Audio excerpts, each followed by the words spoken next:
तो इस एनिमे के फर्स्ट एपिसोड की शुरुआत में हमको कुछ लाइनें दिखाई जाती है कि जब आप किसी चीज़ को, ऑब्जेक्ट को केयर देते हो और उसका अच्छे से ख्याल रखते हो तो उसके अंदर सोल आ जाती है। बट जब आप उसी ऑब्जेक्ट को फेंकते हो तब उसके अंदर क्या होता होगा।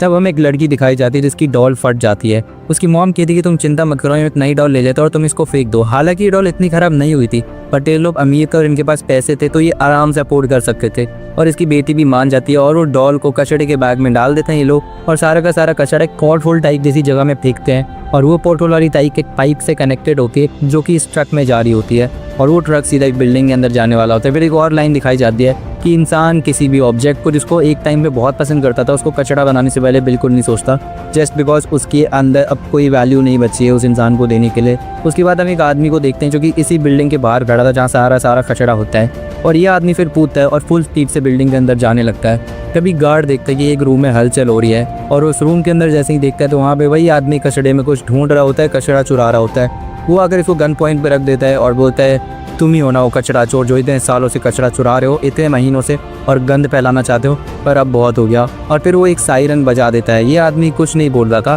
पर सामने वाले से बहुत सारे गार्ड्स आ जाते हैं, बट ये उसके ऊपर कचड़ा फेंक देता है और एक पाइप के थ्रू वहाँ से भागने लगता है। फिर वो भागने में सक्सेसफुल भी होता है क्योंकि गार्ड शायद बेवकूफ़ थे या तो विशाल मेगा मार्ट के थे। ये लोग फायरिंग करते हैं इसके ऊपर, बट ये बंदा आराम से बच जाता है, और इसका नाम है जूडो, हमारी कहानी का मेन कैरेक्टर। ये सारी की सारी बुलेट से बहुत आराम से डॉज कर लेता है, पर एक बुलेट इसके कपड़े को पियर्स करती है जिसकी वजह से इसको खून हो जाता है और इसको गोली लग जाती है। उसके बाद ये बोलता है कि क्या बकवास है, मैं ये कचरा जुआ के गन फैलाऊंगा, मेरा ये काम नहीं है, मैं नहीं वो कचरा चोरी, तो बस ये डॉल लेने के लिए आया था।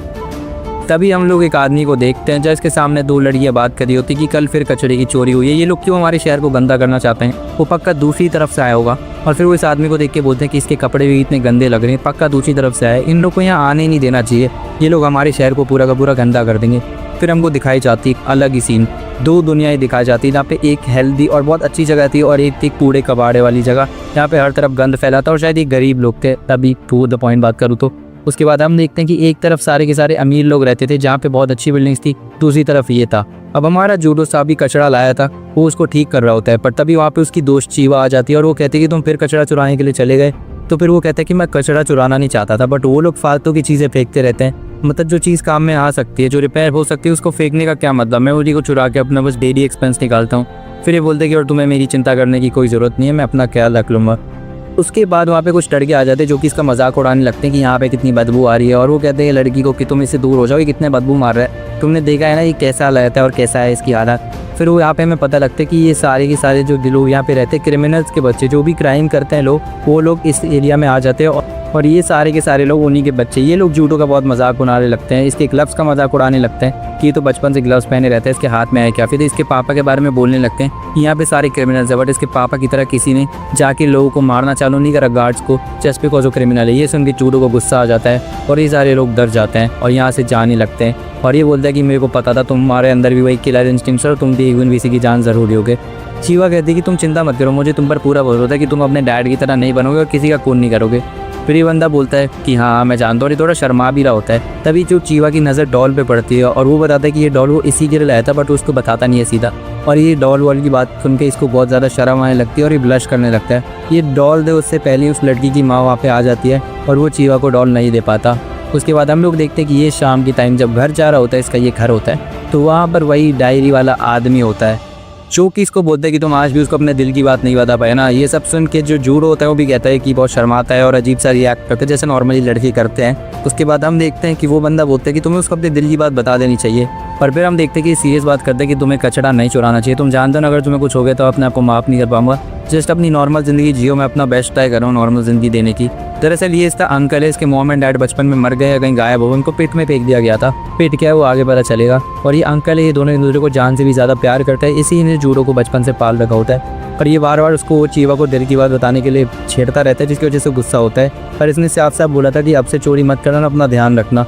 और ये ग्लव्स जो पहनता रहता है वो इसलिए नहीं पहनता कि स्टाइल है, दरअसल इसके हाथ बचपन से ही अजीब से हैं और एकदम काले हो रखे हैं, और काले एज इन ब्लैक नहीं, अजीब सी चीज़ें वो रखी है इसके हाथों में जिसकी वजह से इसको पेन भी होता है। और बचपन में जब इसको पेन होता था किस लोग इसका मजाक भी उड़ाते थे। अब ये कोई क्राइम ना करे अपने डैड की तरीके से और उनकी वे में ना जाए, उस पेन को बचने के लिए जब कोई आदमी को पेन होता है तो उसके अंदर गुस्सा क्रिएट होता है और उसके अंदर बहुत सारी चीज़ें होती है, तो वो पिट में नहीं फेंकना चाहता था ये अंकल जो है उसका।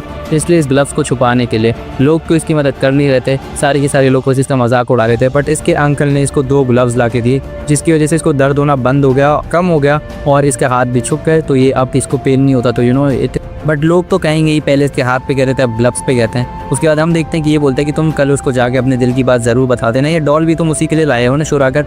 तो बंदा बोलता है कि बार बार एक ही चीज़ बोलना बंद कर दो। उसके बाद हम बाहर का सीन देखते हैं जहाँ पर अंधेरा होता है, प्योर ब्लैक। वहाँ पर एक आदमी खड़ा होकर इन्हीं के घर को देख रहा होता है। अभी कौन है वो तो हमें पता नहीं। अगले दिन जूडो चीवा को इम्प्रेस करने के लिए प्रैक्टिस कर रहा होता है, बट वो बोलता है कि इतनी डरावनी शक्ल बनाओगे, वो छोड़ो का पूरा खानदान भाग जाएगा।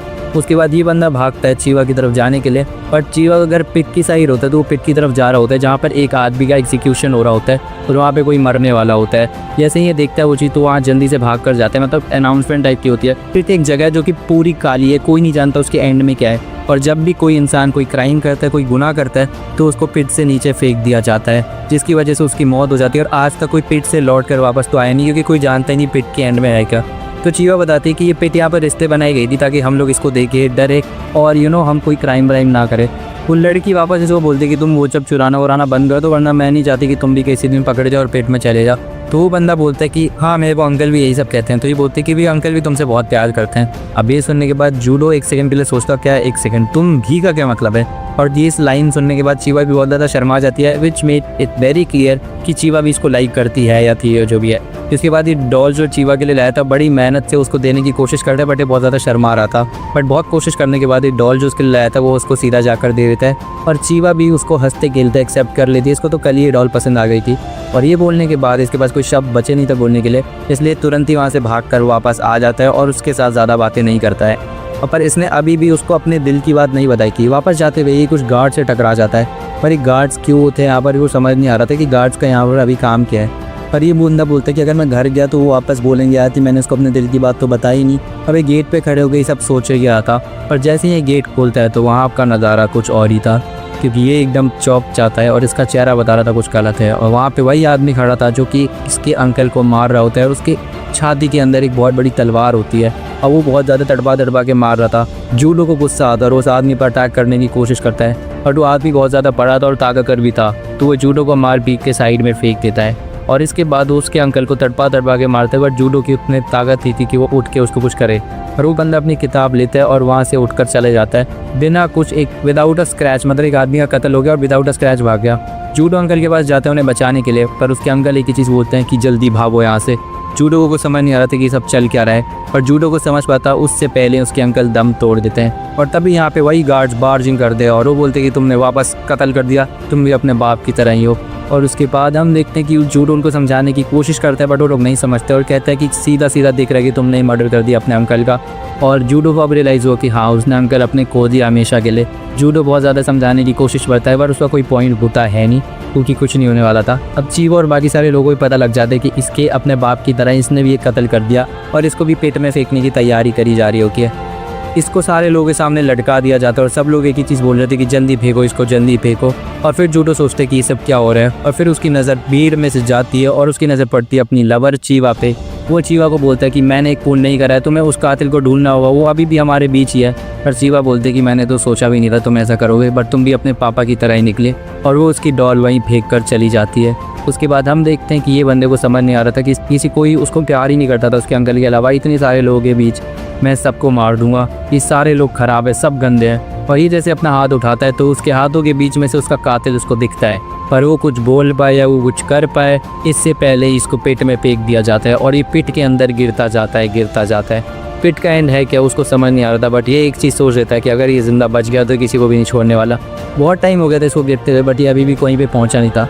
थोड़े टाइम बाद ये बेहोश होता है और इसकी आग जब खुलती है तो ये एक अलग ही दुनिया में होता है, जो कि पूरे कचड़े इसकी भरी हुई होती है, मतलब लैंड ही कचड़े होते हैं। वहाँ से बहुत गंदी बदबू भी आ रही होती है जो कि एकदम अनबेरेबल थी, पर इसको समझ नहीं आ रहा था कि पिट के नीचे एक अलग दुनिया हो कैसे सकती है। तभी हम देखते हैं कि यहाँ पर एक कचड़ा टाइप का मॉन्स्टर जैसी चीज़ होती है, तो शायद जो लोग पिट में गिरते हैं वो इस मॉन्स्टर मार देता है, इसलिए पिट में जो भी गिरता है वो मर जाता है। और इसी के साथ जूडो के बचपन में जहाँ पे जूडो सोच रहे होते हैं कि जो लोग पिट में फेंक जाते हैं उनका आखिरकार होता क्या है वहाँ पे, और बाकी यहाँ पे जो आम जनता होती है वो भी बात करते हैं कि आज फिर से किसी ट्राइब वाले को नीचे फेंक दिया गया। ये आखिरकार क्रिमिनल्स इतने बुद्धू होते क्यों जो क्राइम करते हैं, जबकि इनको पता है कि इनको पेट में फेंक दिया जाएगा। और ये सारी बातें जूडो की आंखों के सामने हो रही होती है और जूडो के मन में भी वही सवाल होता है कि आखिरकार नीचे होता क्या है। अब हम प्रेजेंट सीन में आते हैं जहाँ पे जूडो उस मॉन्स्टर से बचकर भाग रहा होता है। उसको समझ नहीं आ रहा था कि मॉन्स्टर है गई तो कचड़े का बना है, तो ये हिल कैसे रहा है, और कचड़े का मॉन्स्टर इसने ज़िंदगी में पहली बार देखा था। फिर वो मॉन्स्टर दहाड़ लगाते हैं जिसकी वजह से 3 और मॉन्स्टर्स वो सामने आ जाते हैं। कब से मैं जूडो बोले था, रूडो नाम है इसका। तो रूडो भागता रहता है, तभी उसको तीनों मॉन्स्टर उसकी फील्डिंग सेट कर देते हैं और उसको घेरा बना लेते हैं। और एक मॉन्स्टर अपना गैस बोस्ट ऐसे कुछ अटैक करता है उस पर, जिससे कि रूडो बहुत मुश्किल से बचता है। और फिर वो जहाँ पे खड़ा होता है वहाँ पे वो देखता है कि एक इंसान की हड्डी पड़ी होती है खोपड़ी की। तो वो आसमान में देखता है और बोलता है कि तुम लोग मुझे इस नर्क में फेंक भी कैसे सकते हो। उसके बाद वो जहाँ था वहाँ पे लैंडस्लाइड होती है, वहाँ की ज़मीन खिसक जाती है, जिसकी वजह से रूडो नीचे जाकर गिरता है। और उसके अब लंग्स काम करना बंद हो चुके थे क्योंकि उसको सांस लेने में बहुत दिक्कत आ रही थी, इतने पल्यूटेड हवा थी यहाँ पे। और उसके लंग्स ऐसे लग रहे थे कि फट रहे हैं, कोई इनको फाड़ गए अंदर से। पर इस जगह पर साफ़ हवा मिलेगी कैसे, क्योंकि जहाँ तक वो देख पा रहा था सिर्फ पूरा ही भरा हुआ था। तभी अचानक से वो देखता है कि यहाँ से उसके बच के जाने का कोई भी ऑप्शन नहीं है। तो क्या यही उसका अंत है। और उसके लंग्स सब काम करना बंद कर गए थे, इसलिए उसको खून से उल्टियाँ भी आने लगती है। उसके बाद वो मॉन्स्टर थे वो जूडो को देख लेते हैं, सॉरी रूडो को। और रूडो के हाथ में जो ग्लव्स थे उनको देख के सोच रहा था कि क्या यही अंत है। और उन ग्लव्स से उसको अपने अंकल की याद आती है, उसको अपना मिशन याद आता है कि उसको उसके अंकल की क्राइमिनल मतलब जो क्राइम करा था, जिसने मर्डर करा था, उसको मारना है, वो अभी नहीं मर सकता। तभी वहाँ पे उसके ग्लव में से एक रेड कलर की कुछ पावर निकलती है, फ्लैशेस निकलते हैं और रूडो भी अब बहुत ज़्यादा गुस्से में आ जाता है और उसको अलग ही दुनिया देखने लगती है जहाँ पर सामने एक डंडा पड़ा हुआ होता है। और वो उस हथियार को जैसे ही उठाते हैं चमकती हुई चीज़ को, तो उसके अंदर एक खतरनाक पावर बर्स्ट होता है। और वो सारे जो मॉन्स्टर्स होते हैं वो जैसे ही रूडो को घेरते हैं, तो इस बार रूडो बच के नहीं जाने वाला था, वो इनको ख़त्म कर देने वाला था। तभी हम देखते हैं कि इसी दुनिया में दूर से बैठ के एक आदमी छतरी लगा के दूरबीन से सब देख रहा था तमाशा, कि कैसे रूडो पूरी ताकत से उन मॉन्स्टर्स को एक डंडे की मदद से मार रहा था। और उस डंडे से वो लोग मर भी रहे थे, मतलब कितनी ताकत थी कि वो डंडा मार के आपको समझ लो कितना मर रहे थे। और रूडो की यहाँ पे हालत ख़राब हो रही थी, उसकी खून निकल रहा था, बट फिर भी वो लड़े जा रहा था। तो इससे समझ सकते हो कि अब ये बंदे का एड्रेनलिन रश कितना पहुँच चुका है। तभी ये रूडो को एक बंदा जो होता है मॉन्स्टर उसको फेंकता है और इससे दीवार में जाके चिपकता है। और फिर वो मॉन्स्टर वो दीवार भी तोड़ कर रूडो को चोट लगे जा रही थी, बट फिर भी उनसे लड़े जा रहा था, रुक नहीं रहा था। और ज़मीन के अंदर से, आसमान के ऊपर से, हर जगह से रूडो के ऊपर हमला हो रहे थे, वो भी इतने बड़े साइज़ के मॉन्स्टर से। तभी उसको अपने नीचे एक हथियार दिखता है, कचड़े का प्लेट दिखती है, और वो उस प्लेट की मदद से ही फिर से अपने इसका पावर खुद के उसका यूज़ करता है और उन दोनों मॉन्स्टर्स के ऊपर अटैक कर देता है रूडो अकेला। और पूरे मॉन्स्टर्स के लास्ट वाला मॉन्स्टर उसको उसी कचड़े की चीज़ से मार देता है और वो मॉन्स्टर ख़त्म भी हो जाता है।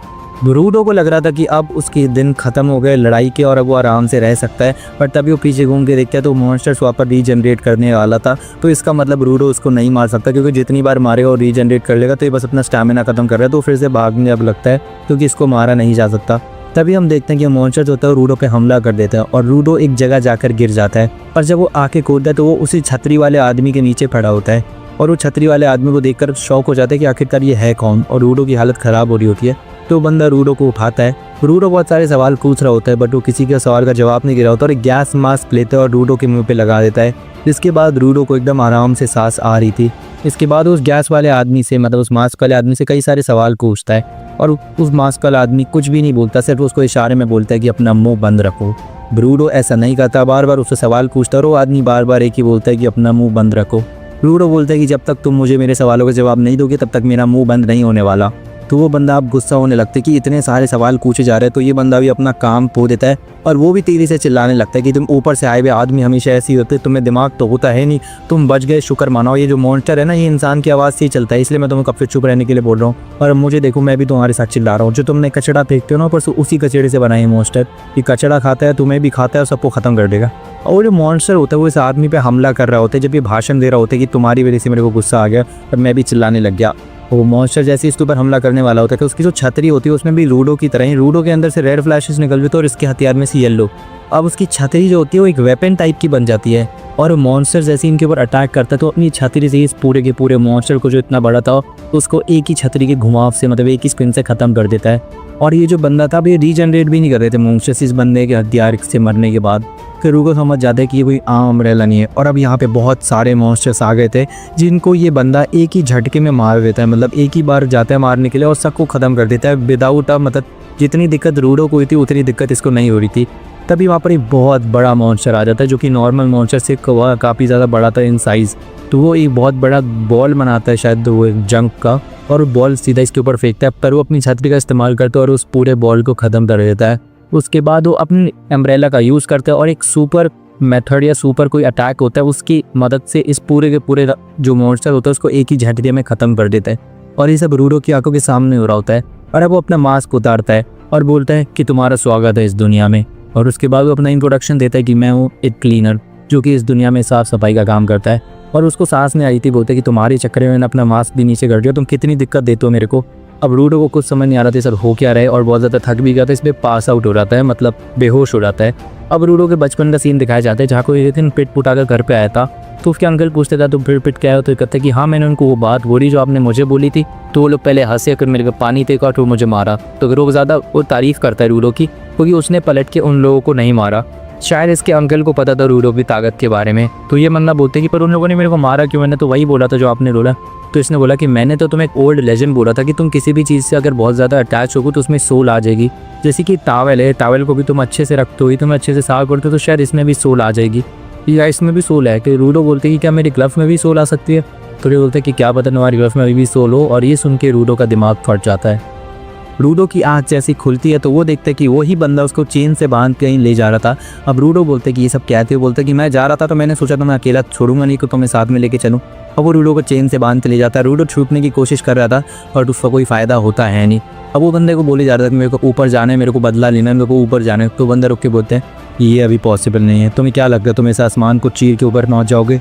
हम यहाँ पे गधे बैठे जो ऊपर नहीं जाते, तुम ऊपर नहीं जा सकते। तो सपना तुम अगर जितनी जल्दी हो सके भूल जाओ। और अब रूडो चुप हो जाता है, उसके साथ चलने लगता है। पर रूडो फिर अचानक बोलता है कि एक सेकंड, तुम्हें कैसे पता कि मैं ऊपर नहीं जा सकता? तुमने बोला कि अभी नहीं जा सकता, मतलब कभी तो जा सकता हूँ ना। तुम्हें ज़रूर इस दुनिया के बारे में कुछ पता है, मेरे को सब जानना है, मेरे को जल्दी जल्दी जो भी तुम्हें पता है सारी इन्फॉर्मेशन बताओ, और मुझे ऊपर जाके अपने अंकल के कातिल को मारना है। उसके बाद वो बंदा बोलता है चलो ठीक है, मैं तुम्हें सब कुछ बता दूंगा, पर एक शर्त पे। और ये शर्त उसने बताई नहीं, वो उसको चेन से बांध के ले गया और ले ही गया एक अलग सी जगह पर। और रूडो उसको बोले जा रहा था बार बार कि कहाँ ले जा रहे हो। फिर वो रूडो को जाकर एक जगह पर फेंक देता है। जब रूडो के खुलती है तो वो देखते हैं कि अलग ही जगह है, और वो बंदा भी इसको बाय बोल कर वहाँ से निकल जाता है। कभी हम देखते हैं कि 5 बंदे जिन्होंने मास्क पहन रखा होता है वो सामने होते हैं इसके, और वो बोलते हैं कि एक सेकंड, क्या तुम ऊपर से आए हो? तो रूडो बोलते हैं कि हाँ मैं ऊपर से आया। तो बोलते कि मुझे तो विश्वास नहीं हो रहा, तुम जिंदा हो, तुम यहाँ तक पहुँचे कैसे, और तुम अभी तक जिंदा कैसे हो? तो रूडो बोलता है कि मैं ऊपर से आया हूँ और मैं उन लोगों को हरा कर आया हूँ, उससे मैं जिंदा हूँ। अब ये लोग अपना मास्क उतार देते हैं सुनने के बाद और रूडो के पास आ जाते हैं। तो रूडो को ये लोग देखने में उस आदमी से तो बहुत ज़्यादा बेटर लग रहे थे कि ये लोग बहुत ज़्यादा खुश होते हैं रूडो को देखकर और बहुत ज़्यादा अच्छे से ट्रीटमेंट कर रहे होते हैं। इसको देखते कि चोट वोट तो नहीं लगी। उसके बाद वो बोलते हैं कि कमान ने चेन कितनी टाइट बांधी हो ना, फुल कम। रूडो को जैसे सब सही लग रहा होता है तो ये रूडो को और तगड़ी चेन में बांध दे जो कि और टाइट होती है। ये बोलते हैं कि हमें अपने प्यारे जो ऊपर से आए उस आदमी को ऐसे ही खुला नहीं छोड़ना, हम तुम्हें बेचेंगे और पैसे कमाएंगे। वैसे तो हमेशा तुम्हें हमारी डेड बॉडीज ही मिलती है हम लोगों को तुम्हारी, तब तो हम कभी नाक बेचते कभी आग बेचते, पर इस बार तुम्हें पूरा जिंदा आदमी मिला है तो सोचो कितने पैसे मिलेंगे हमें। और तुम्हें पता है आखिरकार हम तुम्हें बेचेंगे क्यों? क्योंकि यहाँ के लोग तुम लोगों से नफरत करते हैं, क्योंकि तुम लोग ऊपर से जो कचरा फेंकते हो उसकी वजह से दुनिया पूरी पल्यूटेड हो गई है, और ये जो पूरी की पूरी दुनिया है ये तुम लोगों ने गंद की है, और मॉन्स्टर्स भी तुम ही लोगों की वजह से बनाए गए और तुम ही लोगों को खाते हैं, इसलिए तुम लोगों को बेचेंगे, फिर हम तुम्हें टॉर्चर करेंगे और वो टिकट खरीद के हम लोग देखेंगे, और शायद क्या पता कि हम लोग भी उस टिकट को खरीदे और तुम्हें टॉर्चर होते हुए देखने। ये सब सुन के रूडो का दिमाग फट जाता है, और ये लोग अब रूडो के लिए खाने के लिए वो कचड़ा लाए थे, और वो रूडो को ज़बरदस्ती वो कचड़ा ठूस रहे थे मुंह में खाने के लिए, और ये सब लोग उसको देख रहे थे। उसके बाद ये जैसे अपना आखिरी बाइट रखने जा रहा था तो वो रूडो इसका उंगली ही काट लेता है, और लेजेंड काट ही लेता है भाई, इतना काट लेता है कि हड्डियाँ ही निकल जाती है इस पर उंगली की दिख रही होती है। ये सीन मैंने दिखाया नहीं, बट हड्डियाँ ही निकली है इसके। उसके बाद हम देखते हैं कि रूडो जो है उनको लग रहा था ये टॉर्चर है, बट रूडो कहते हैं कि ये टॉर्चर नहीं है मेरे लिए, ये तो एडिबल खाना है तो मैं खा सकता हूँ, ये कोई वेस्ट नहीं है। और रूडो खुद ही वो मुंह झुका कर वो खाना खाने लगता है। अब रूडो को बहुत ज़्यादा गुस्सा हो रहा होता है कि जो भी उसके साथ 24 घंटे में हुआ है, और गुस्से में वो सारी की सारी जो चेनें होती है वो पावर से तोड़ देता है। इसके अंदर कोई ऐसी पावर छुपी थी जो कि नॉर्मल तो बिल्कुल नहीं है। अब वो ट्रक से जैसे ही बाहर आता है तो इसको बहुत ज़्यादा गुस्सा आ रहा होता है। सारे लोगों को बोलते हैं कि मैं तुम्हें मार दूंगा, और इसकी पावर की वजह से चारों तरफ अलग सा ऑरा फैल जाता है और इसकी पावर फैलने लगती है। और ये बंदा भी गया नहीं था, दूर से बैठ के सब देखे जा रहा था। अब जैसे ही रूडो की पावर अनलीश होती है तो वो लोग बोलते हैं कि जो भी है इसको मारो, और रूडो जाकर एक चेन को छू लेता है, जिसकी वजह से वो चेन भी एक वेपन में बदल जाती है, बहुत खतरनाक वेपन में। उसके बाद वो बंदा बोलता है कि एक सेकंड, इसके बाद भी ये ताकत है, ये भी ऑब्जेक्ट्स को बंदा वेपन में बदलता है। उसके बाद वो बोलते हैं कि जाओ उसको मारो, और अपने चेन की मदद से इन लोगों को 1 मिनट में ख़त्म कर देता है। उसके बाद ये लोग बोलते हैं कि उसकी चेन ले लो, अगर उसके पास उसका हथियार नहीं होगा तो कुछ नहीं कर पाएगा। बट रूडो की बात अलग थी, उसने एक व्हील को छुआ और वो व्हील भी उसका हथियार बन गया। जिसको देख के लोग पागल हो जाते कि इसके पास एक से ज़्यादा वेपन, वो भी कैसे सकते हैं। दोनों पागल हो जाते कि शायद एक ही वेपन हो सकते हैं आदमी के पास, ऐसा कुछ रूल होगा। अब रूडो इस आदमी को जान से मारने के लिए आगे बढ़ रहा था, पर तभी वो बंदा अगर इसका हाथ पकड़ लेता और बोलता है कि बस इतना काफ़ी है। उसके बाद रूडो उसको बोलते हैं कि ये सब क्या हो रहा है, तो बोलता है कि अब मैं तुम्हें सब कुछ बता दूंगा इस दुनिया के बारे में और जो भी तुम्हें जानना है, पर बदले में बस एक ही चीज़ बोलूँगा कि तुम्हें हमारी टीम ज्वाइन करनी पड़ेगी। रूडो को कुछ समझ नहीं आता, हमारी टीम का मतलब कहते हैं कि मैं क्लीनर्स टीम में हूँ तो तुम्हें भी क्लीनर्स की टीम ज्वाइन करनी पड़ेगी। और रूडो ये ऑफ़र बिना कुछ समझे ठुकरा देता है कि मुझे नहीं ज्वाइन करनी, बाहर में जा तू। तो एपिसोड की शुरुआत में हमें उसी नीचे वाली दुनिया को दिखाया जाता है जहाँ पर एक बंदा बैठा होता है छत के ऊपर और उसको अचानक से किसी का कॉल आता है जो कि उसी एजेंट का होता है, और वो उसको रूडो के बारे में बताता है कि एक बंदा मिला है, वो भी हमारी तरह गिवर और उसके पास खतरनाक ताकत है और वो चाहता था कि ये इसका ट्रेनर बने। उसके बाद हमको रूडो को दिखाया जाता है जो कि क्लिनिक टाइप जगह पर लेटा हुआ था, और वहाँ पर एक बूढ़ा सा आदमी, गंदा सा जो भी था, वो वेट कर रहा था उसका इलाज करने के लिए, और एजेंट वहीं पे बैठ के उस बंदे से बात कर रहा था। रूडो उसको बोलता है कि मैं तुम्हारा कोई भी ग्रुप ज्वाइन नहीं करने वाला, तुम फ़ोन पर क्या बातें करे जा रहे हो, मैं कोई गिवर टेकर कुछ नहीं करने वाला तुम्हारे लिए। उसके बाद वो जो बूढ़ा सा आदमी था वो चिल्लाने लगता है कि अबे तुझे शर्म नहीं आती, वो बंदा तेरे को उस जगह से लेकर आया, वहाँ पे तू सांस भी लेता ना 10 सेकंड तेरी मौत हो जाती, अगर और 10 सेकंड रुकता तो मौत हो जाती। और उसके बाद ही बंदा बोलता है कि तुझे तो उस आदमी का शुक्रगुजार होना चाहिए, वो तेरे को यहाँ तक लाया और उसी की वजह से तू जिंदा है और अब तू कर ले। और एजेंट भी ये सब सुन के बहुत ज़्यादा खुश हो रहा होता है। रूडो को भी थोड़ा लगता है कि हाँ यार इस आदमी ने थोड़ा उसके लिए करा है, और वो बंदा बोलता है कि मैं बूढ़ा आदमी नहीं हूँ, बूढ़ी औरत हूँ। उसके बाद ये लोग यहाँ से निकल जाते हैं। रूडो उस बंदे को थैंक यू बोलता है कि उसने उसके पैसे भरे क्लिनिक वगैरह के, और वो बोलता है कि मेरे को जेनरली तेरा क्लैन लाइन को ज्वाइन नहीं करना, मेरे को बस अपने घर वापस जाना और अपना जो काम है वो पूरा करना है। तो ये बंदा बोलता है कि बच्चे इस दुनिया में कुछ भी फ्री में नहीं मिलता, अगर तेरे को पता ही होगा कि तू जो किडनैप हुआ था तो तेरे को ये बात तो पता चली गई कि इस दुनिया में अगर किसी को पता लगा कि तू ऊपर से है तो तेरा क्या हाल होगा, तो अब चुपचाप आ और मेरे पीछे चल। इसके बाद हमें दुनिया दिखाई जाती है, एक शहर दिखाया जाता है जो कि वॉल से प्रोटेक्टेड होता है, और यहाँ पर लेजेंड एक सिटी होती है जहाँ पर रूडो बैठ के खाना खा रहा होता है। रूडो आसपास जब देखता है तो उसको यकीन नहीं हो रहा होता कि एक शहर वहर में बैठे हैं, और वो बंदा बोलता है कि तूने सिर्फ कचड़ा खाया है तो अभी खाना खा ले ताकि तेरे के अंदर थोड़ी ताकत आ जाए। रूडो को विश्वास नहीं हो रहा था क्योंकि उसको लग रहा था कि पूरी दुनिया में सिर्फ कचड़ा ही भरा हुआ है, पर यहाँ तो लोग रहते हैं और एक प्रॉपर सिटी है।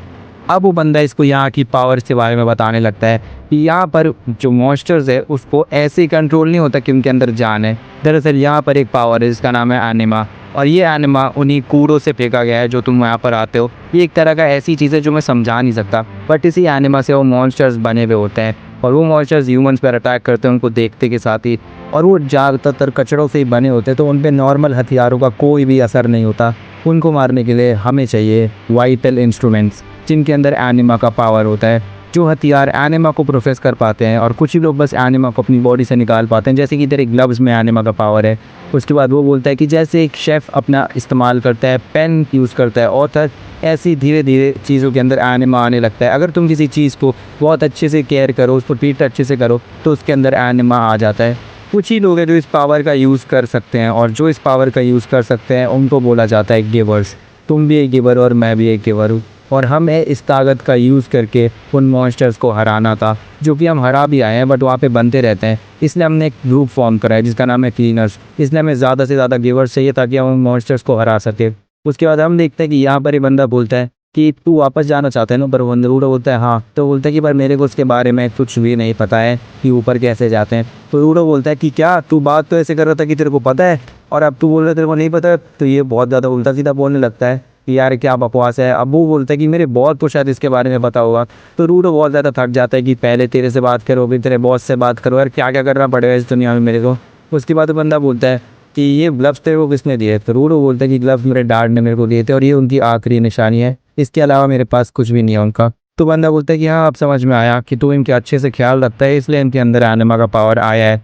दरअसल अगर हम किसी भी चीज़ को अच्छे से केयर करें, अच्छे से ट्रीट करें तो उसके अंदर सोल आ सकती है और आ भी जाती है। और ये बात सुन के उसको अपने डैड यानी उसके अंकल की बात याद आने लगती है। उसके बाद वो जो बंदा होता है वो वहाँ से उठ के जाने लगता है और बोलता है कि मैं जल्द वापस आऊँगा। रूडो उसको जाते जाते थैंक यू बोलते कि उसने उसके पेमेंट्स करे, उसको खाना खिला और उसकी मदद कर रहा है। वो बंदा रूडो को पैसे देके जाता है और बोलता है कि इसको एक जगह पर खर्च मत करना, संभाल के रखना। फिर वो रूडो को बताते कि रूडो के कपड़े बेच के जो पैसे आए थे उसी से उसने क्लिनिक के पैसे, खाने के पैसे, सारे पैसे दिए थे। तो रूडो को थैंक यू बोलने की कोई ज़रूरत नहीं थी। अब रूडो जब को पता चलता है जब ये, तो रूडो को बहुत ज़्यादा गुस्सा आता है और वो उसको उल्टा सीधा बोलने लगता है कि मैं कुछ नहीं करने वाला, मेरे को जैसी पावर मिलेगी मैं तुम सबकी एस पे किक करूँगा और भाग जाऊँगा यहाँ से। अब वो बंदा इसके लिए ट्रेनर लेने के लिए गया था ताकि वो इसको ट्रेन कर सके। या ये इसका ध्यान भटकते और एक बिल्ली आगे इसके सारे पैसे लेकर चली जाती है। ये उसका पीछा करने के लिए उसके पीछे जाता है, तो वहाँ पर बिल्ली किसी गली वली में घुस जाती है और रूडो उसका पीछा कर रहा होता है। तभी उसकी नज़र एक स्टिक के ऊपर पड़ती है और उस स्टिक को बिना पूछे वहाँ से उठा लेता है और ये इसकी गलती थी बहुत बड़ी। उसके बाद हम देखते हैं कि वो उस बिल्ली को उसी स्टिक की मदद से पकड़ लेता है और अपने जो पैसे होते हैं वो उस बिल्ली से छीनने की कोशिश कर रहा होता है, क्योंकि उसका बहुत ज़्यादा टाइम वेस्ट कर दिया था उस बिल्ली ने। तभी वहाँ पर एक आदमी आता है और कहता है कि वो छड़ी मेरी है। रूडो बोलता है कि हैं ये कौन है, और वो बंदा बोलता है कि मेरे को वापस दे दे, और रूडो को गाली भी देता है। रूडो बोलता है कि इस फालतू सी छड़ी से इसका क्या लेना देना है, मतलब इससे इतना ही अटैचमेंट है इसको। तभी वो बंदा इसके पीछे आके उसको धक्का मार देता है। रूडो उसको बोलता है कि अबे तेरा दिमाग ख़राब है क्या कर रहा है तू। और फिर वो देखता है कि उसके जो सीने पे एक एम्बलम लगा है, वही एम्बलम जो एजेंट ने पहना था। इसका मतलब ये आदमी भी गिवर है और ये अपनी ताकत इनेबल कर देता है। और वो बोलता है कि अब मैं तुझे सिखाता हूँ कि चोरी करने का नतीजा क्या होता है, किसी का सामान उससे बिना पूछे लेने का नतीजा क्या होता है। और वो रूडो के ऊपर इसी स्टिक से अटैक कर देता है। रूडो बहुत मुश्किल से उस स्टिक की पावर से बचता है, क्योंकि अगर ये लगती तो उसको बहुत ज़्यादा चोट लगने वाली थी। और ये बंदा बोलता है कि अगर कुछ काम करते उसके कॉन्सिक्वेंसेस के लिए रेडी रहो। रूडो द न्यू टैलेंट, इसका मतलब इसको रूडो के बारे में पहले से ही पता था। दरअसल ये वही आदमी है जिसको ट्रेन करना था रूडो को, बट उसको ये नहीं पता था कि रूडो इतना बदतमीज़ है कि वो बिना पूछे लोगों के सामान ले लेता है, और इस हिसाब से उसको ट्रेन करना पड़ेगा। रूडो अब बहुत ज़्यादा गुस्सा हो जाता है और बोलता है कि मैं तो बस कैट से अपने पैसे लेना चाहता था, इसलिए मैंने ये सब करा। तो ये बोलता है कि यार तुम्हारे डैड ने तुम्हें कुछ सिखाया नहीं है क्या, कुछ भी कैसे रहते कैसे नहीं रहते। रूडो को ये सुन के बिल्कुल भी अच्छा नहीं लगता कि उसके अंकल के बारे में इसने ये सब बोला। बट फिर उसको उसी की याद आती है और उसकी एक बात याद आती है कि अगर कोई आदमी तुमसे गुस्सा है तो ये जानने की कोशिश करो वो गुस्सा है क्यों, और वो अभी इस टाइम चाहता क्या है। क्योंकि हर टाइम अगर तुम लड़ाई करते रहोगे तो उससे कोई सल्यूशन नहीं निकलने वाला। तुम्हें दूसरों को समझाना पड़ेगा और उनसे अच्छे से बात करनी पड़ेगी, और तुम्हारी गलती है तो उसके लिए माफ़ी भी मांगनी पड़ेगी। अब वो रूडो सोचता है कि इसकी छड़ी मैंने ले ली इससे बिना पूछे, तो ये गुस्सा हो गया। शायद इसकी छड़ी वैसी है जैसे मेरे ग्लव्स है, अगर मेरे से पूछे बिना मेरे ग्लव्स कोई ले लेगा तो मैं भी गुस्सा हो जाऊंगा। और इसके बाद रूडो उसको सॉरी बोलता है और बोलता है कि मुझे बिना पूछे नहीं लेना चाहिए था, और मैं समझता हूँ कि तुम्हें बहुत बुरा लगा है, but I am really sorry, और आज के बाद मैं कभी नहीं करूँगा। ये सुनने के बाद वो आदमी भी बोलता है कि अच्छा ऐसी बात है क्या, तो फिर वो भी शांत हो जाता है और वो भी बोलता है कि मैं भी सॉरी हूँ, मैंने बहुत ज़्यादा ही कर दिया अटैक वटैक, ऐसा मेरे को नहीं करना चाहिए था। और वो बंदा एकदम नॉर्मल हो जाता है। अब रूडो बहुत ज़्यादा चौंक जाता है, क्योंकि पहली बार ज़िंदगी में ऐसा हुआ कि रूडो के वर्ड्स की वजह से कोई फाइट डीएस्केलेट हुई है, क्योंकि ऊपर तो सब लोग उसे मारते थे और झगड़ा ही करते रहते थे पूरे टाइम। उसके बाद हम देखते हैं कि वो बंदा बोलता है कि चलो मिलकर काम करते हैं। रूडो को समझ नहीं आ रहा था कि अचानक इसको हो क्या गया है। उसके बाद रूडो उसको ग्लव्स के बारे में बताते हैं कि मेरा ग्लव मेरा वाइटल इंस्ट्रूमेंट है, जैसे कि तुम्हारी छड़ी है। और ये लोग बात करने लगते हैं ग्लव्स, वाइटल इंस्ट्रूमेंट, इन सब के बारे में। रूडो को समझ नहीं आ रहा था कि बंदा अचानक से इतना अच्छा कैसे हो गया। उसके बाद उसको वापस याद आती है कि अगर कोई बंदा बात करे तो उसको स्माइल करके बात करनी चाहिए, ऐसी आदमी की दोस्ती होती है और अच्छे से बात करना होता है। तो वो बंदा बोलता है कि मैंने तो आज तक स्माइल ही नहीं करा, मैं स्माइल कैसे करूँगा। रूडो बोलता है कि मैं स्माइल करके रहूँगा चाहे कुछ भी हो जाए, ये एक चैलेंज है जो मेरे को पूरा करना ही पड़ेगा। और इसके बाद रूडो इतनी गंदी स्माइल करता है कि बूढ़ी भी जिंदा हो जाए कबर से उठ कर वापस मर जाए। वो बंदा बोलता है कि एक सेकंड, तू मेरी इंसल्ट कर रहा है क्या, ये क्या है, ये क्या एक्सप्रेशन बना रहा है तू। रूडो बोलता है कि क्या भाई, नॉर्मल कॉन्वर्सेशन में हेलो हाय बोलते हुए तो स्माइल कर ही सकते हैं ना। तो वो बंदा बोलता है कि अगर ये तेरा स्माइल है, दुनिया का सबसे ख़राब स्माइल था जो मैंने आज तक देखा है। तो रूडो को समझ नहीं आता कि इसने गलत करा क्या है, तो वो वापस स्माइल करने की कोशिश करता है, बट ये वाला तो उससे भी ज़्यादा घिनौना था। और उस बंदे का बहुत गुस्सा आ जाता है कि तू चाहता क्या है, तू बार बार क्या करके जा रही है। अब इन दोनों के बीच में बहसा बहसी चालू हो जाती है कि तू स्माइल कैसे कर रहा है। रूडो बोलता है मैं स्माइल कॉन्वर्सेशन के बीच में स्माइल कर सकते हैं, ऐसी कोई बड़ी बात नहीं है, ये सारी बातें। इसके बीच में वो बंदा बोल देता है कि जो भी तेरा पास सा गोल है ना, वो गोल कभी भी पूरा नहीं होगा अगर तू ऐसे ही स्माइल करता रह गया तो। फिर रूडो को याद आता है कि उसका गोल आखिरकार था क्या। उसका गोल था उस किलर से बदला लेने का जिसने उसके अंकल को मार दिया था। और ये बात उसने सुनते ही रूडो को बहुत ज़्यादा गुस्सा आ जाता है और अब वो लड़ने वाले मोड में जा रहा था। मतलब पहले डीएस्केलेट क्यों कर दिए भाई, अगर लड़ने थे एंड में। तो वो बंदा भी बोलता है कि मैं पहले से जानता था कि हम लोग ही नहीं बनने वाले, और वो भी अपना वाइटल इंस्ट्रूमेंट तैयार कर लेता है।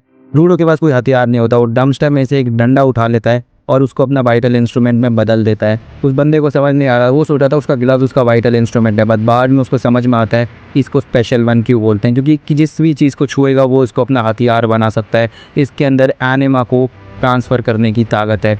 उसके बाद हम देखते हैं कि वो बंदा बोलता है कि बट इससे काम नहीं चलेगा। उसकी स्टिक उससे हाथ के गायब हो गई थी और वो सीधा जाके रूडो के ऊपर गिर जाती है। उसको पता भी नहीं चला कि इसने अपनी स्टिक हवा में फेंकी कब थी।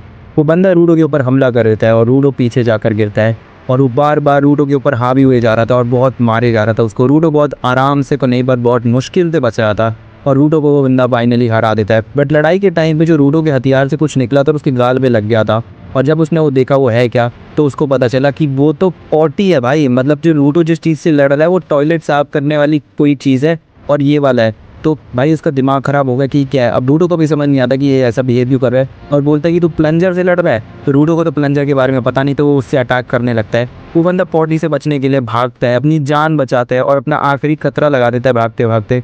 रूडो को लग रहा था उसके हाथ कोई खतरनाक हथियार लग गया, इसी वजह से भाग रहा है। शायद ऊपर की दुनिया में इन लोगों के पास प्लंजर वगैरह नहीं होता होगा।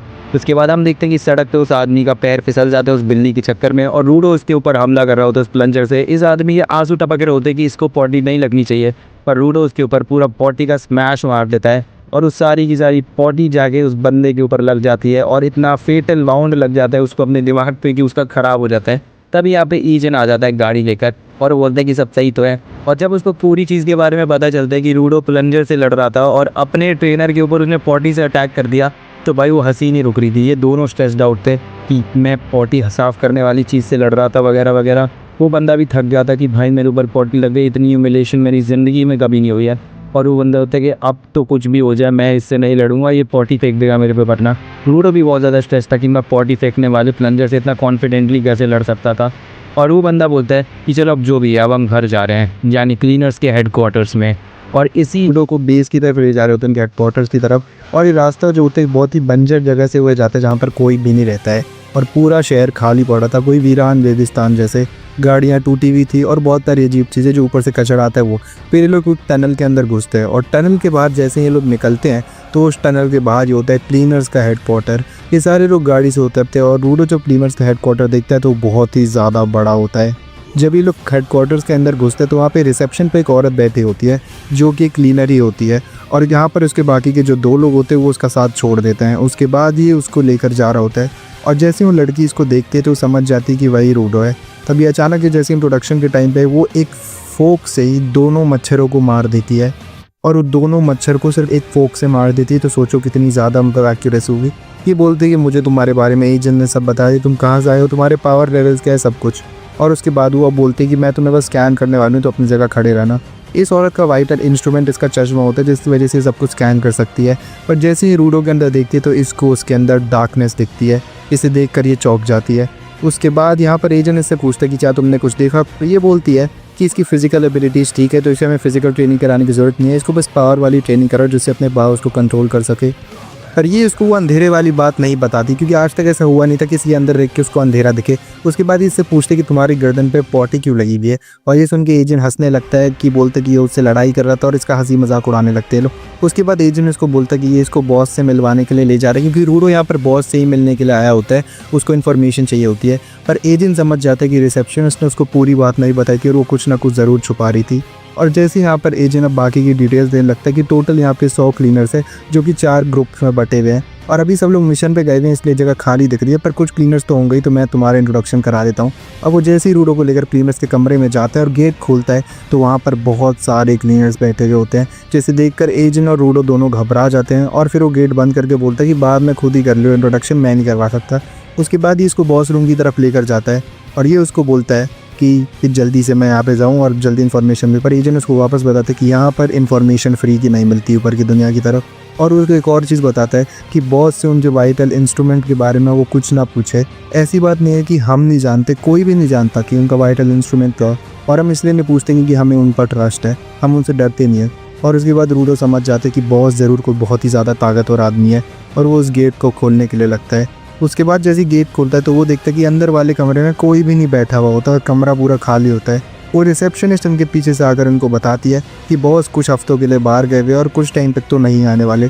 जैसे सुन के रूडो चौंक जाता है और एजेंट उसको वापस वही इन्फॉर्मेशन बताता है कि बॉस तो कुछ दिनों के लिए गए हुए हैं तो बाद में आना। तो रूडो उस पर चिल्लाने लगता है कि अबे मैं यहाँ बॉस से मिलने आया था और अब ये सब हो रहा है ड्रामा। रूडो बहुत ज़्यादा गुस्से में रहता है कि पता नहीं अब क्या करना है। तभी इनकी ग्रुप की एक लड़की आकर बोलती है क्यों ना हम इसकी ट्रेनिंग करवाए कि कुछ तो क्लीनर तो बनने है, तो इन फील्ड में भी ज़रूरी होगी और मेरे को इसके वाइटल इंस्ट्रूमेंट के बारे में भी बहुत जानना है। और उसके बाद ये लोग रूडो को लेकर चले जाते हैं रूम में, और यहाँ पर रूडो को पूरी प्लानिंग समझाते कि प्लान कैसे एग्जीक्यूट करेंगे कि पल्यूटेड लैंड में जाने वाले थे। अब यहाँ पर इसको कुछ नहीं पता पल्यूटेड लैंड है कि, वो एजेंट से पूछती है तो एजेंट बोलता है इसको तो पता ही होगा, अरे प्रो है, इसको तो सब कुछ पता होगा। तो ये अब रूडो को बताने लगती है होता क्या है कि यहाँ पर कुछ ज़मीन ऐसी है जहाँ पे नॉर्मल इंसान रह सकते हैं, और कुछ जगह ऐसी है जो पल्यूटेड लैंड में गिना जाता है जहाँ पर सिर्फ ट्रैश बीस्ट ही रहते हैं, और तुम जिस ट्रैश बीस्ट वाली जगह से मिले थे वैसी सिर्फ 5 ही जगह है उस खतरनाक लेवल की। वैसे टाइप के पल्यूटेड लैंड में ये लोग जाना अवॉइड ही करते क्योंकि उसका डेंजर का लेवल बहुत ही ज़्यादा होता है। तो इसको तो अभी भी समझ नहीं आ रहा था कि रूडो बच कैसे गया, और वो एजेंट से पूछती है कि वो ये रूडो इतना लकी कैसे कि तू वहीं पर घूम रहा था, और तू घूम क्यों रहा था उधर। एजेंट बोलता है मैं तो बस ऐसे टहलते टहलते चला गया था, मेरे को दिख गया। तो पूछते तू टहलते टहलते पल्यूटेड लैंड में चला गया।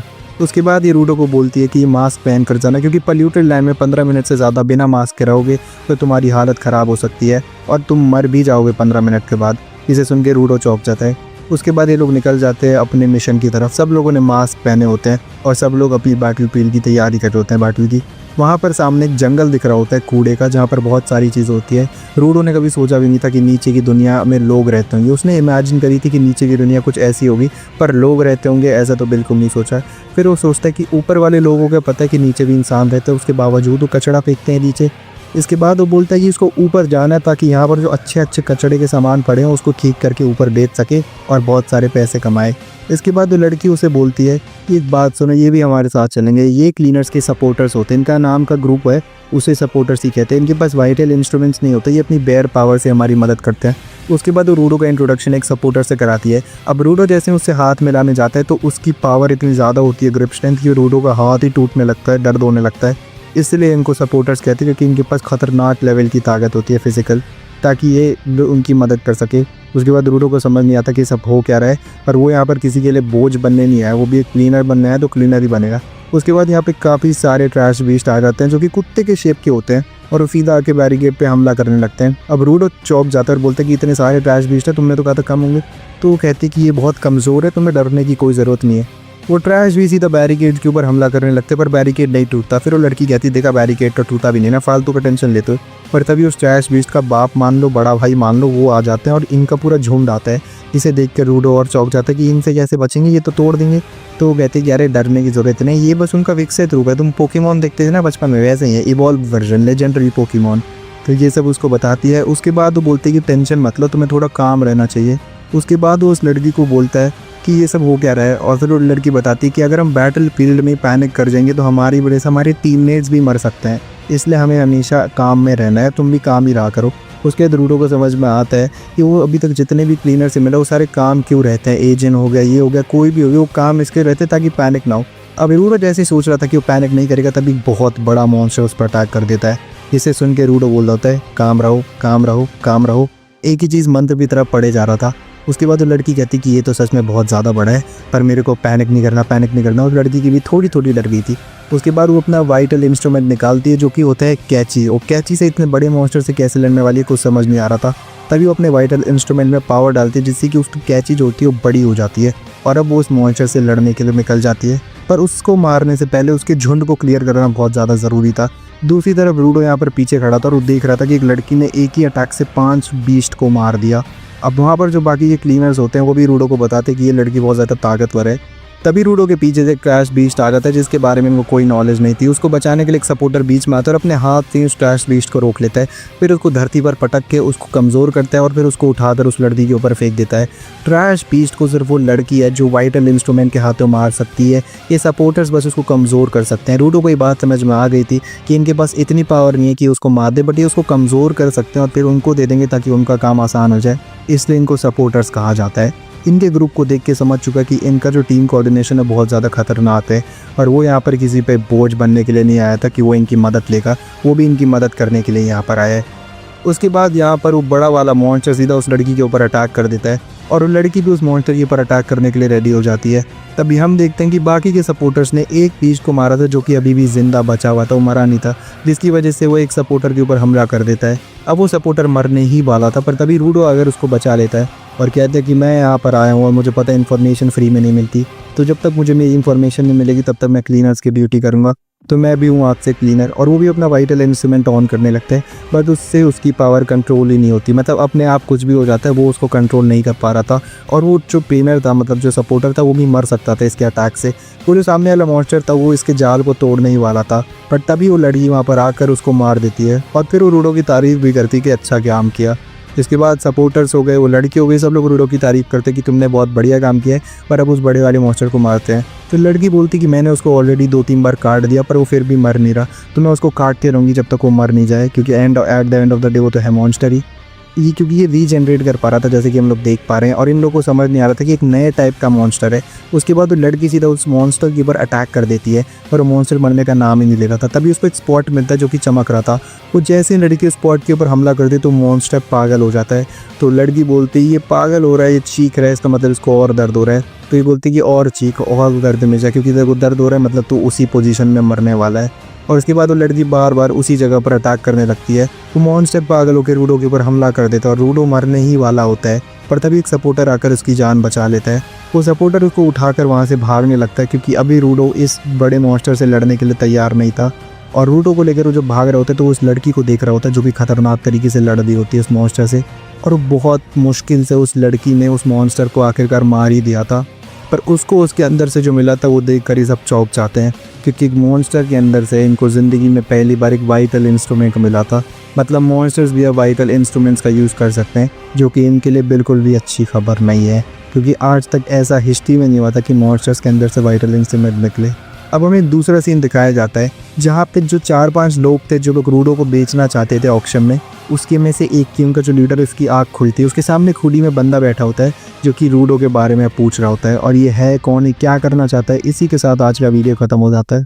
देखते कि जेंका जो होता है वो अपने रूम में जा रहा होता है, बट तभी उसको बहुत ज्यादा शोर सुनाई देता है एक कमरे से। पर वो जैसे उस कमरे में जाता है तो वो देखता है कि वहाँ पे तो पार्टी चल रही होती है, और भी छोटी मोटी पार्टी नहीं, पूरा फीस्ट चल रहा होता है सारे क्लीनर्स का।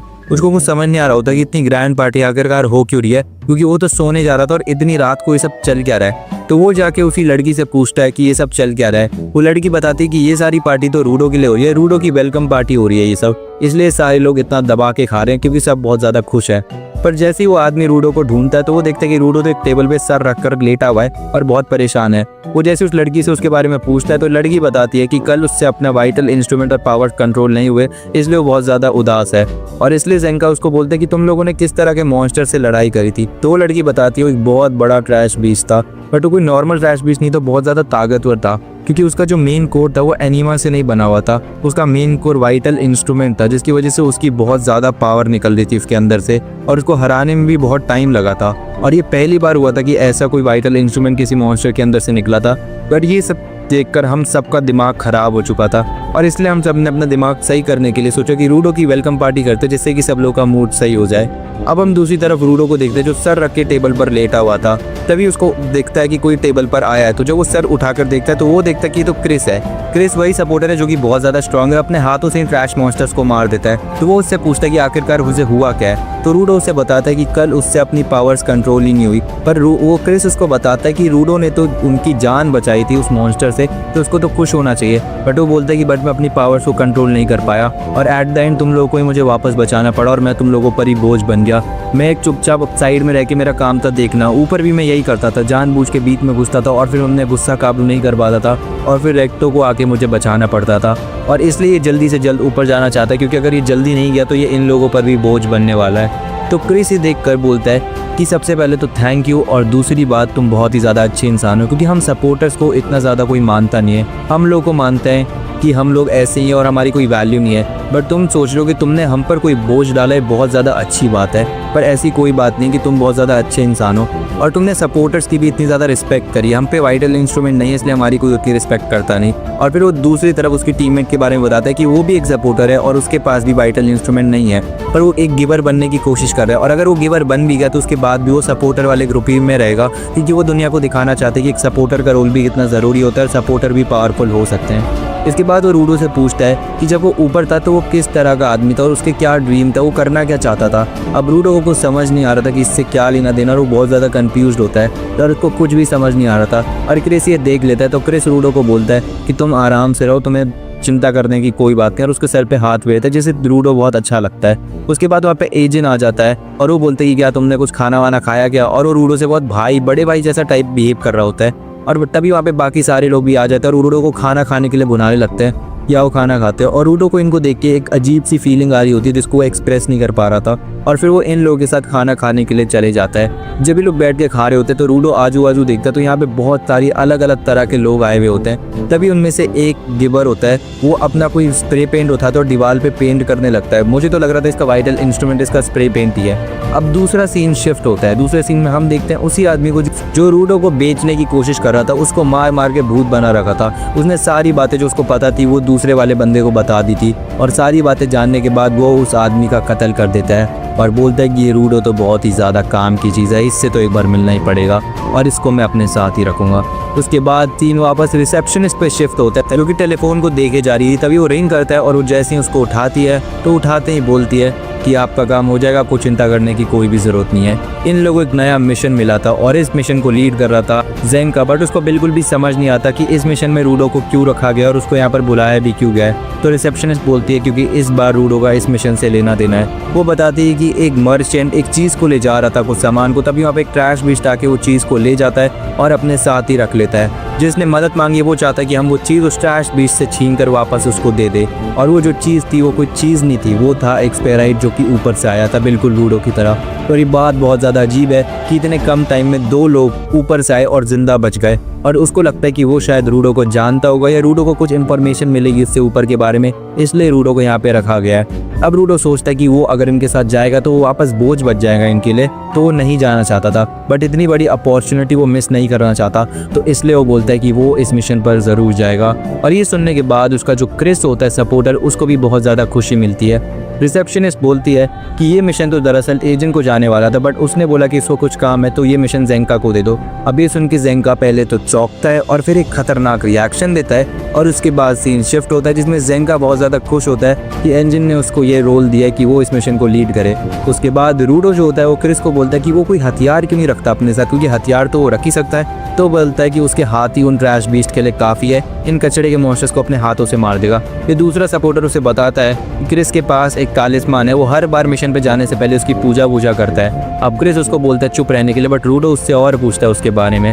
तो ये तलिस्मान क्रिस को तो बहुत सस्ते में ही पड़ गया था, और अब उसको पूजा वूजा करने में कोई पैसे तो लगते नहीं और उसको अच्छा भी लगता है, तो इसलिए वो सब करता है। इनकी बात चली रही थी तभी यहाँ पे एक बंदा बीच में अचानक से आ जाता है, जिनको देख के सब डर जाते हैं। ये वही आदमी था जिनकी वजह से इनको मिशन मिला है जिसका सामान चोरी हुआ है। तो रूडो उससे पूछने लगता है कि क्या वो स्पेराइट कैसा है, उसकी शक्ल कैसे थी, क्या वो ठीक था, और उससे बात हुई तुम्हारी, कुछ बोल रहा था। तो लड़की बोलती है कि वो तो बेहोश था, तो उसने ज़्यादा कुछ बोला नहीं, तो इसलिए उसने कुछ बताया नहीं, तो मुझे कुछ नहीं पता। और तो वो ट्रैश विश वो लेके गया, तो तुम लोग को उसको जल्दी ले जाना चाहिए वरना उसकी जान जा सकती है। तो रूडो बोलते है कि क्या तुम उसको बेचने के बारे में सोच रही हो। तो वो बंदी बोलती है कि नहीं, मेरे को तो खुद उसकी बहुत चिंता है, मैं उसको क्यों बेचूंगी, ऐसी कोई बात नहीं है। तो रूडो भी समझ जाता है कि हाँ इसको चिंता है, और ज़ेंका को थोड़ा शक हो रहा होता है कि ट्रैश बीच कब से सामान या किसी आदमी को किडनैप करने लग गया। तभी वो लड़की एक बिल्डिंग की तरफ पॉइंट करती है और कहती है कि उधर ही वो ट्रैश बीच को लेके गया है। और जब वो उस बिल्डिंग में जाते हैं तो वो देखते हैं कि सामने चेयर पर कोई तो बैठा हुआ था। तो वो लड़की बोलती है कि वही बंदा है जो वो ऊपर से आया था, जाओ उसको बचा लो, जाओ उसको बचा लो, और सबको धक्के मारने लगती है। बट सारे के सारे लोग जब उसके पास जाते हैं और उस चेयर पे देखते हैं तो वो एक डॉल थी, और तभी वहाँ पर इनके नीचे से धरती सिमट जाती है और ये सब लोग नीचे बेसमेंट में गिर जाते हैं। ये सब एक ट्रैप था जो कि उस बंदी ने बिछाया था, और रूडो के साथ सभी के सभी लोग ज़मीन के नीचे घुस जाते हैं। जब वो लोग वहाँ पे होते हैं तो ज़ेंका को कुछ नोटिस होता है, और जो ऊपर वो जब देखते हैं तो वो बंदा कोई बंदा या बंदी नहीं होती, वो एक डॉल होती है डर्ट की, जो कि मिट्टी में वापस मिल जाती है। ज़ेंका को कुछ नोटिस होता है और वो देखता है कि सामने से दो लोग आ रहे हैं, और उनको देख के वो थोड़ा घबरा जाता है, क्योंकि ये होते हैं रेडर्स। रेडर्स यहाँ पे इसलिए आए थे ताकि वो लोग रूडो को ले जा सके अपने साथ और रूडो को चोरी कर सके। अब ये सुन के रूडो और सब लोग घबरा जाते हैं। क्रिस उसको बोलता है कि तुम्हें यहाँ से चले जाना चाहिए। ज़ेंका उसको बोलता है कि तुम सब के सब लोग एग्जिट ढूंढो, हम सबका एक ही मिशन है, हम सब लोगों को रूडो को यहाँ से रेस्क्यू करके ले जाना है। ज़ेंका उसको बोलता है कि वो यहाँ पर लड़ेगा और सारे के सारे सपोर्टर्स एग्जिट ढूंढने में लग जाओ। तो वो वहाँ पर रूडो को लेके जाने लगता है और रूडो भी उसके पीछे जाने लगता है, और उस ज़ेंका को बोलता है संभाल के लड़ना। रूडो जाते हुए बोलता है कि उसके पास भी वाइटल इंस्ट्रूमेंट है, तो वो उन रेडर से लड़ सकता है। तो क्रिस उसको बोलता है वो कोई ह्यूमन ट्रैफिकर्स या ट्रैश बीच नहीं है जिनसे तुम लड़ चुके हो, तो बहुत ही ज़्यादा खतरनाक लोग हैं। और उनको और भी ज़्यादा खतरनाक ये चीज़ बनाती है कि पहले वो लोग थोड़ी मोड़ी चोरी चकारी करते थे, बट अब वो बहुत ज़्यादा खतरनाक काम करने लग गए। और उनके पास भी गिवर्स की ताकत है। जेंका उसको बोलता है कि तुम लोगों का पैसों वैसों की कमी आ गई है जो तुम रूडो को बेचना चाहते हो। तो ये बोलते हैं कि ये लोग रूडो को बेचना नहीं चाहते, ये उससे इन्फॉर्मेशन कलेक्ट करना चाहते हैं ऊपर की दुनिया के बारे में, वो उन ट्रैश बीच से आखिरकार बचा कैसे हो और बॉर्डर क्रॉस करने के बाद वो जिंदा बच कैसे गया। जेंका को ये सब सुन के कुछ समझ नहीं आ रहा था कि कौन सा बॉर्डर क्या बॉर्डर, पर उसको फ़र्क भी नहीं पड़ता था, अभी उसको लड़ने का मन हो रहा था। तभी यहाँ पर वो जो बंदा होता है वो अपना एक वाइटल इंस्ट्रूमेंट निकाल कर यहाँ पे डॉल्स क्रिएट करने लगता है और मिट्टी की डॉल्स बन जाती है। तो जो पहले वो बंदा था मर्चेंट, वो भी इसी का कोई वाइटल इंस्ट्रूमेंट से बना हुआ डॉल था। तभी अपना वाइटल इंस्ट्रूमेंट निकाल के इन डॉल्स को मारने लगता है और ये इसके लिए कोई बड़ी बात थी नहीं। पर तभी उनमें से एक डॉल के अंदर से एक आदमी निकलता है और वो सीधा आकर इसको मुक्का मार देता है।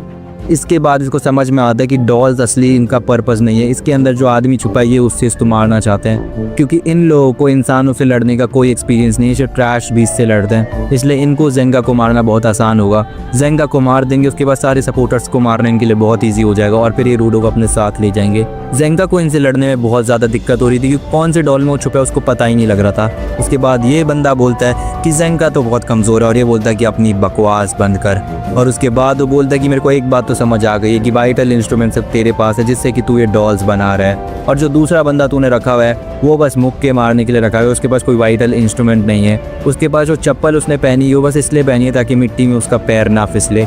ये सब सुनने के बाद उसको समझ में आ जाता है कि उसको अभी इन लोग पे अटैक करना पड़ेगा, और वो बोलता है कि मेरा जो वाइटल इंस्ट्रूमेंट है उसको मैंने बहुत सालों से प्रैक्टिस करा है, तो मेरे को इसके बारे में सब कुछ पता है। और इसके बाद वो अपना डंडा ज़मीन में घुसाता है और अपने डंडे की वाइब्रेशन से उसको पता लग जाता है कि कौन से डॉल के अंदर वो आदमी छुपा है। और जैसे ही उसको पता लगता है तो वाइटल इंस्ट्रूमेंट ज़मीन से निकालता है और सीधा उस आदमी के ऊपर अटैक कर देता है।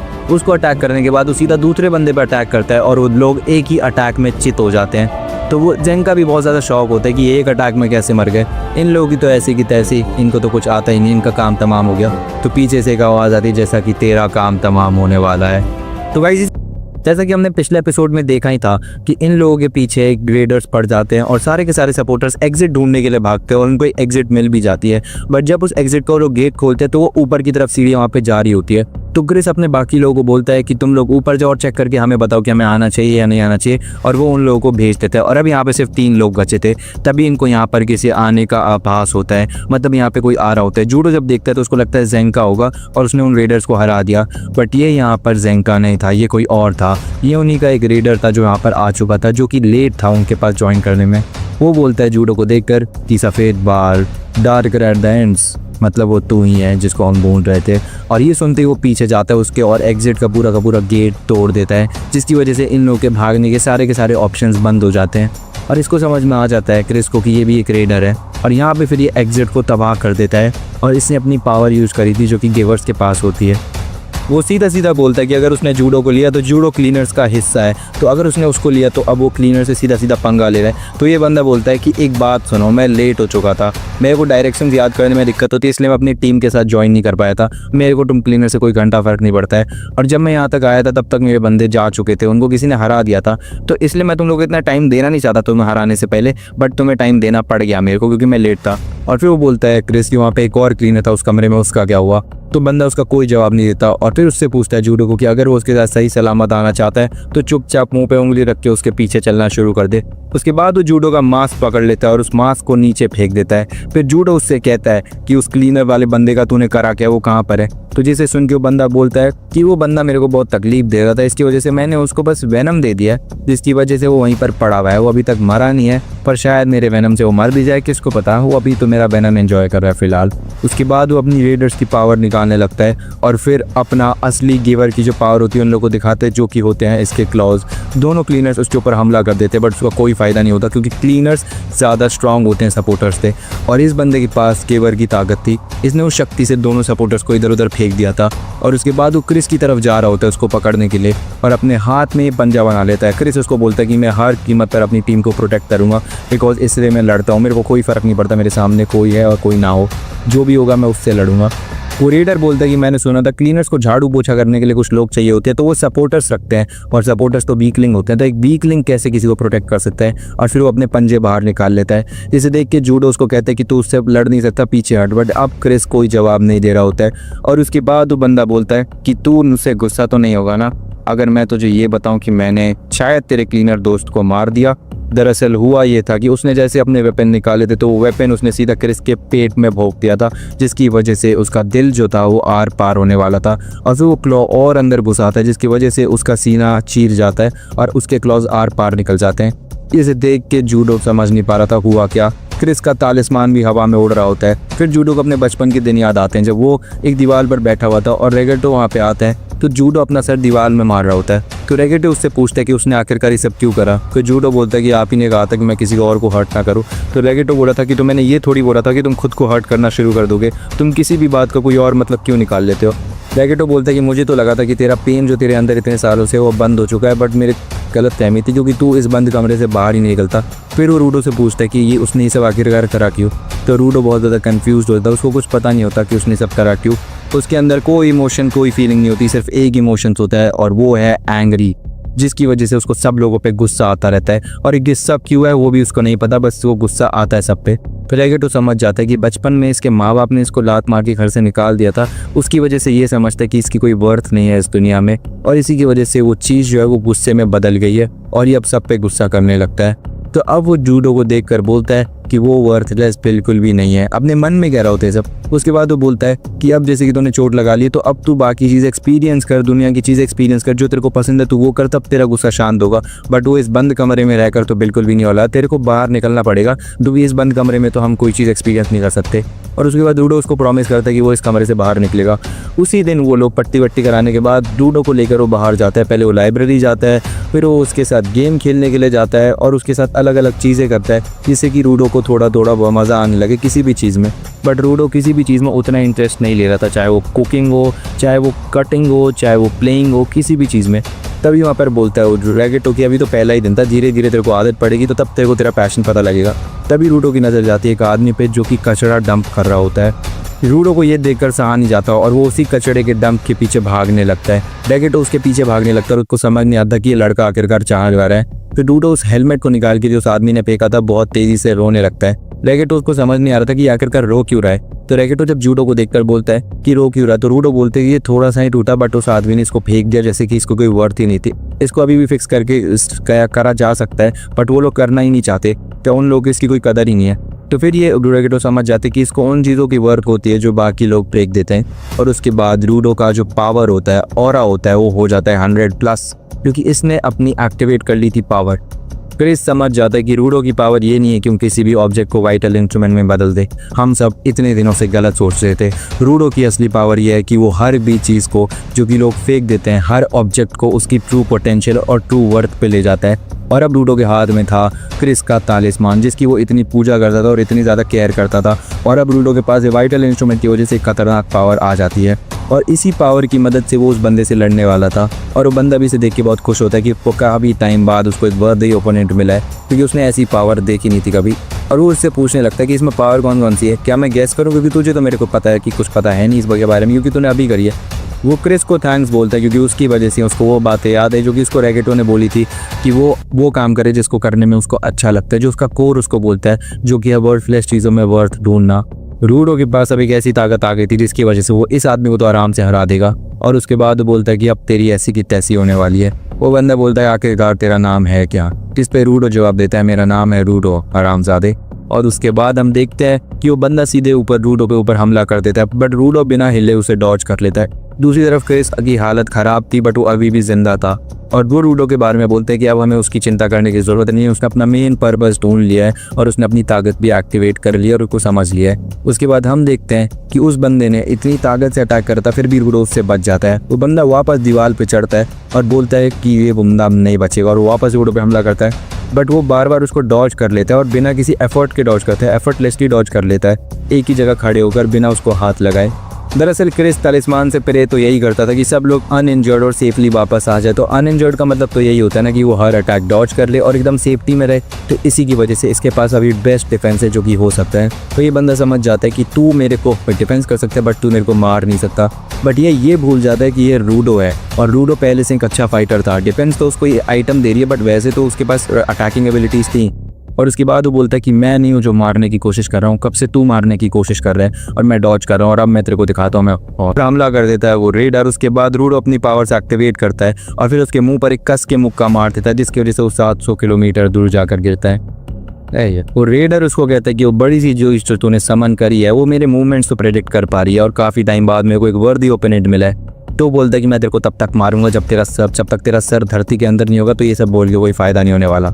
उसके बाद वो बंदा बोलता है कि तू इतनी गालियाँ क्यों देता है। और जहाँ तक मेरे को समझ में आ रहा था कि ये बंदा रूडो का ध्यान भटका रहा था, और जैसे इसकी बातें खत्म होती है तो वो रूडो के पीछे जाता है, एक मुक्का रूडो से खाता है, पर इसके पेट के ऊपर मारने के बाद भी ये हंस रहा था। और उसके बाद वहाँ पे धूल धूल हो जाती है।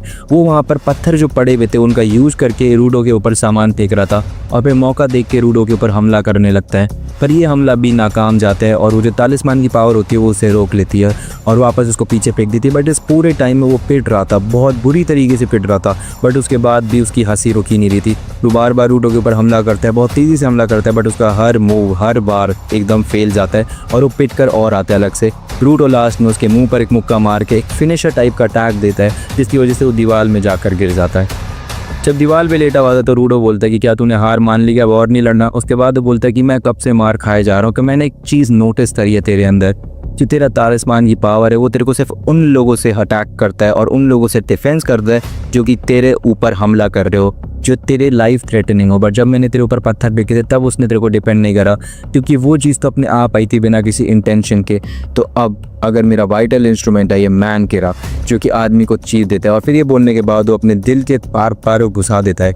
और उसके बाद रूडो को समझ नहीं आता आखिरकार कर क्या रहा है। तो बोलता है कि एक बात बता, अगर मैं सीधा सोच रहा हूँ और उसके बाद अगर मैं सीधा सोचना बंद कर दूँ, मतलब मैं कॉन्शियस खो दूँ और उसके बाद एक ज़ॉम्बी की तरह तेरे पर अटैक करूँ, तो क्या तेरे तलिस्मान की ताकत तुझे बचाएगी?